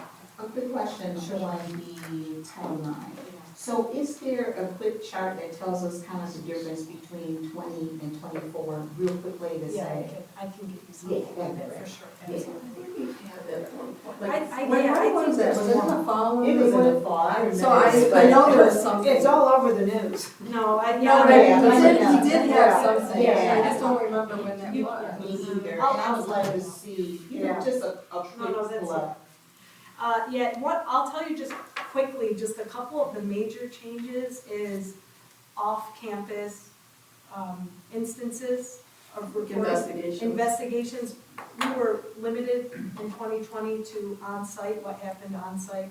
2024, it's a little bit broader. There were some things that helped in terms of timing with the 2024 ones that made it actually logistically a little bit more smooth for districts, but we have to revert back to the other ones. So there's some different things. There was explicit protection for LGBTQ+ students that was expressed in the 2024. 2020 doesn't explicitly state those. So those are the types of things. But I know there's charts that exist, but if not, I'll put it to you. That'd be good. Yeah. And then I believe that sitting in a meeting, Mr. Whitney that was all covered for that, so we're all set with you're not an investigator, I'm sorry, your title. I'm a talent coordinator. Okay. But for. I did the We have training for both. He So did but Sonia if made everything's guys- fine, we got everything's Everything's 2020. Him and Sonia served as the title. You did 20. Okay, thank you. We did the 24 training just because at the time we didn't know To see. if we would need it, and so we Just at him least and have Sonia. two trained Yeah. people. We didn't do like all the principles No. and all, No, just trying to figure out what changed. Nothing changed though for us. We never went to it. Right. So it's not, but nothing just in changed. general, we're talking points. Ever out somewhere. And some people are making it. I'm sorry. Alright, so any other questions on that, you'll send it the Spenny's way, you get into reading that. And we'll move on to our agenda item 10, which is our budget section. Nancy apologizes, she's really sick, it's going around, there's a number of staff members who are very, very ill. So I will be covering the budget to actual report. This really does mirror November's that was provided. Any variances are shown reasoning.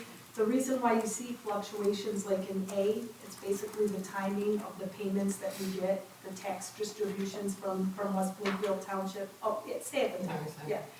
And so basically you see for letter A, that's that reason. There's federal funding in terms of ESSER II grants that are falling off that were existent in the previous year in 2023 and not in this year. The second page of the document explains each of these reasonings like explicitly, but a lot of it is when we make payments and when those occur. Nancy is more of a, for example, with Oakland Schools, we have our technology agreement with them. She really pays things by the quarter, on time, on those things. So you're gonna see in previous years, sometimes they were paid in the third quarter, it just depends. And that's why you see some of the variation. The good news is, if you look at percent remaining for 12/31/2024, it's tracking very closely to where we were at last year. That's kind of one of the things that we look at each month to make sure that our spending is within check of our budget and within the previous year's spending. So again, if you look at E is dependent on when we pay our transportation company, Durham. And as she explains, the Durham payment for June 2023 was paid in the 23-24 at the end of second quarter. And that's why you start to see some of those variations in terms of percent remaining.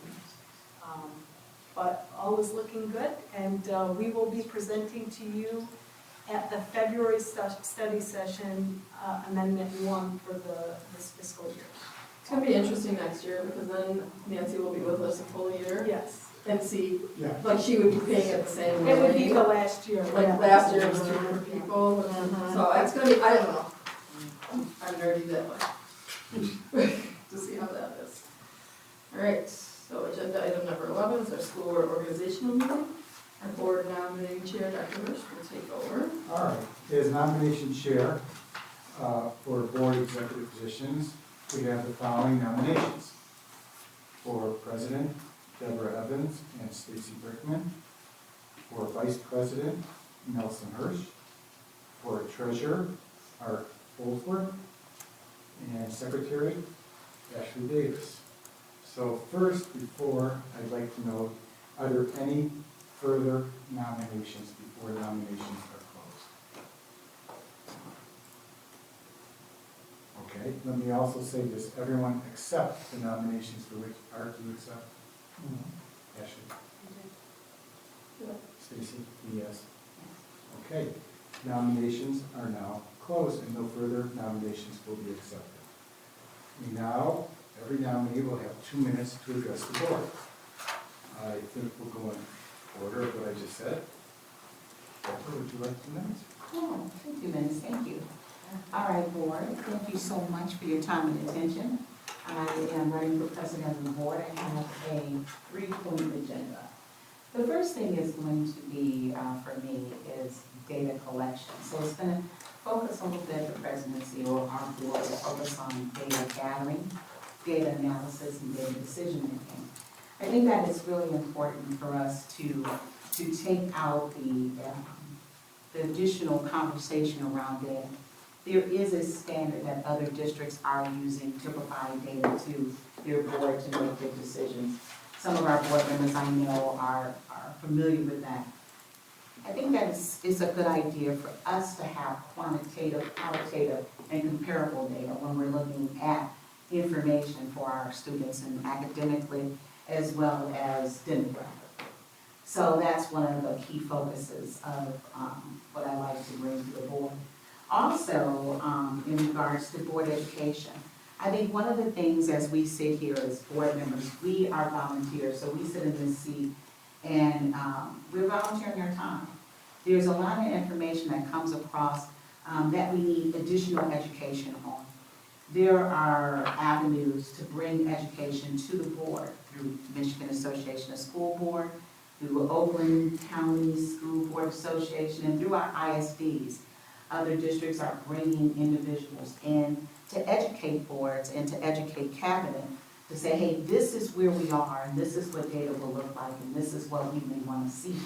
So we have the ability to invite and bring in outside opportunities so we can educate ourselves right here. So we can understand some of the data that comes through. It's a lot that comes through if you're not an educator for a new board member or even a board member that's been on for 20-some years. So again, bringing that education forward. And the next thing would be, point 3, would be a culture uplift. I like to see and I like to establish our culture where we are looking at one another not in a position of judgment, but a position of curiosity. So if we have differences of opinion, that we're not judging one another, but we're having conversations about that. So we can talk about our Cs, our being a communicator and collaborator. And we're not judging, but we are communicating. So I'm a working woman, I work every day, so would it look differently? Yeah, I'm a proud working woman and I work hard every day. But what I can do is structure and organize, and that will look different for everyone here too. So we will become more collaborative, we will become more communicators, because again, that will be needed in order for our work to run. We also have opportunities to be part of agendas and to understand what's next and to be more involved in our roles. I think that as I move through and look at other school boards, and we go to our national conventions, and they are rooting for each other in leadership positions. They are taking all of their board members and moving them forward in leadership positions because they know that the community has elected them. The community has elected all of us. And it's our job to support one another to be the very best board members that we can be. And moving those positions around so everyone gets an opportunity for leadership is something that I think that we should be doing. So again, to establish culture and again, have a little fun while we're doing it. Who knows? You know, we may even have a Halloween party, we don't know. Or maybe we might have something when it comes to, our students in the community. So community outreach is another one. So again, I'm positioned to do that through the skill set that I have, through transition building and culture shifting within my professional capacity. And then within the board, I've taken several classes and have several certifications to make sure I'm available. So I'm available to you, and I want to make sure that I'm part of the change and I offer myself up for the change. Thank you. Mrs. Brickman? Well, I don't know, I'm just gonna say that, 3 board members asked me if I would mind doing it for 1 more year, and I said if there was support for that, then I would maintain the stability and move us forward. I do believe no matter what position anybody is in, they are leaders at this board table. Everybody has passions, everybody has committees that they're passionate about, and I think it's really important that everybody takes part of building community, participating in committees, doing their own self-learning. I do think that's actually part of each individual's role. So that's all. You guys know me. Been sitting in this chair for 6 years. Thank you, Stacy. I'm running for vice president. Oh, I was thinking I was. I want to hear from Nick.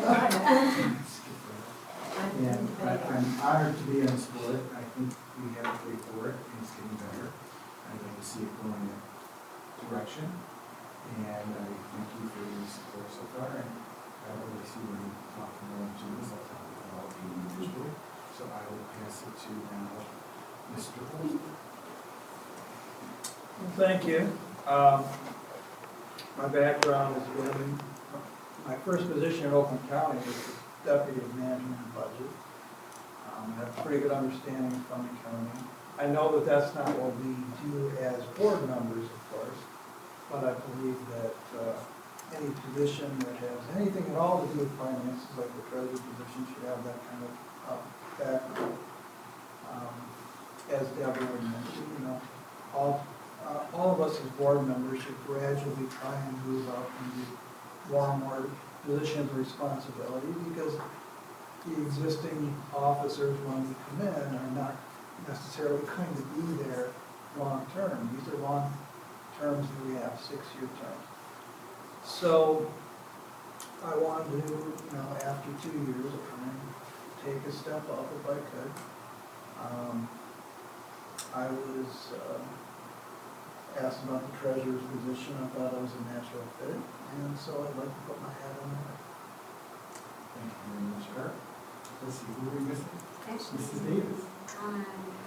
So I have been nominated for secretary. I'm happily fulfill that role. I've been a secretary, but I'm eager to learn. See how much notes I was I know. Well, luckily we have us do that secretarial role, but I've been taking classes. I've been learning a lot through all of the board members on the board, which are You guys have been great to learn about what's going on here. I'm happy to serve in any way you guys need. Thank you very much, Ashley. Now I will turn it over to the board president for the Okay, so you guys have a list of committees. There was a name change for the wellness. It used to be health. I don't remember what it was called. Health. It's now called wellness. Whatever it was. Yeah, I'm drawing a blank in my head. And I also want to highlight that the Global Equity Team that Sonia highlighted earlier is doing some phenomenal work. It's an evening meeting, they're doing some phenomenal work. They're the ones that did the Caregiver University, and they're doing a lot more planning to get our community involved and come to the high school and do these wonderful programs. So if the focus is on equity and making sure that we our inclusion, then I'd like to highlight that committee because it's evolved over the years. It looks a little different. And other than that, I would request that everybody send an email with your list of things that you're interested in and send it to me by Friday, and I will share it with Deborah as well as the other candidate for president. So if you give it to us by Friday, then it gives us time to look at and evaluate and see where everybody's passions are at this time. Sound good? Yeah. Everybody good with that? Okay. And please, if you're going to volunteer your time on a committee, make sure that it works with your schedule, because sometimes nights, are better for people, sometimes during the school day is better for people. Just look at that and when meetings are, like, for example, finance, you need to be very flexible, because sometimes we'll have to pull a finance meeting and everybody has to like reshuffle their days to get there, so that's another one. Other than that, I think everything else sounds the same. I have a question. Yes. Done. Does the district have any input on the scheduling of the PCM meetings? Or is that strictly done through the head? No, we do it in conjunction with the PCM co-chairs we set those at the beginning of the year. They alternate, one in the day and one in the evening. Talking about the specific day? Yeah, we look specifically to district events. We don't wanna have one that conflicts with a concert or a school activity. So we kind of look at the master schedule, which in this district is really difficult because there's something every single night within the district. So we look at it, but if you have any feedback on, a particular day to keep away from, just, shoot me an email and include Stacy, and then I'll take that with me to PCM and share it. Okay. Yeah, we can take a look at it. And those are 2 a.m. to 2 a.m. 2 p.m. Maybe 3 a.m. 2 p.m. I don't know. They alternate. They alternate between AM and PM just because some people are not available in the evening and some people are not available in the day, so we try to alternate those. So if anyone has any questions, just reach out. And that's it. Okay, good for the order? Anyone have anything? Casino night, as Rebecca said, and, there's one other important thing. United We Walk is this Sunday at 2 p.m. at Smithfield Middle School. Sonia has put together a wonderful agenda as well as the committee. It's always a great I'm a part of the committee, but we've been working on this for the past 8 months. And the community really works hard on this. Jonathan Warshay, Hertha, people have put a lot of time and effort, so I hope to see you guys there, 2 o'clock, middle school. Yeah. Just Can we walk inside? Depends on the weather. The whole point is a little bit is the visibility. They will call, it's the one time I don't do the weather call. That's up to just bring the gloves and mittens. We're not gonna ask. I just want to tell you I won't be there. That's Because okay. we have basketball tournament out of town, Anna Gymnastics, No, dividing, completely- conquering. Completely understand. And nothing to be, OCSBA, there's a meeting on the 28th, so if you guys want to go to that, I have 2 people already signed up. If anyone else wants to, I'll be out of town that week.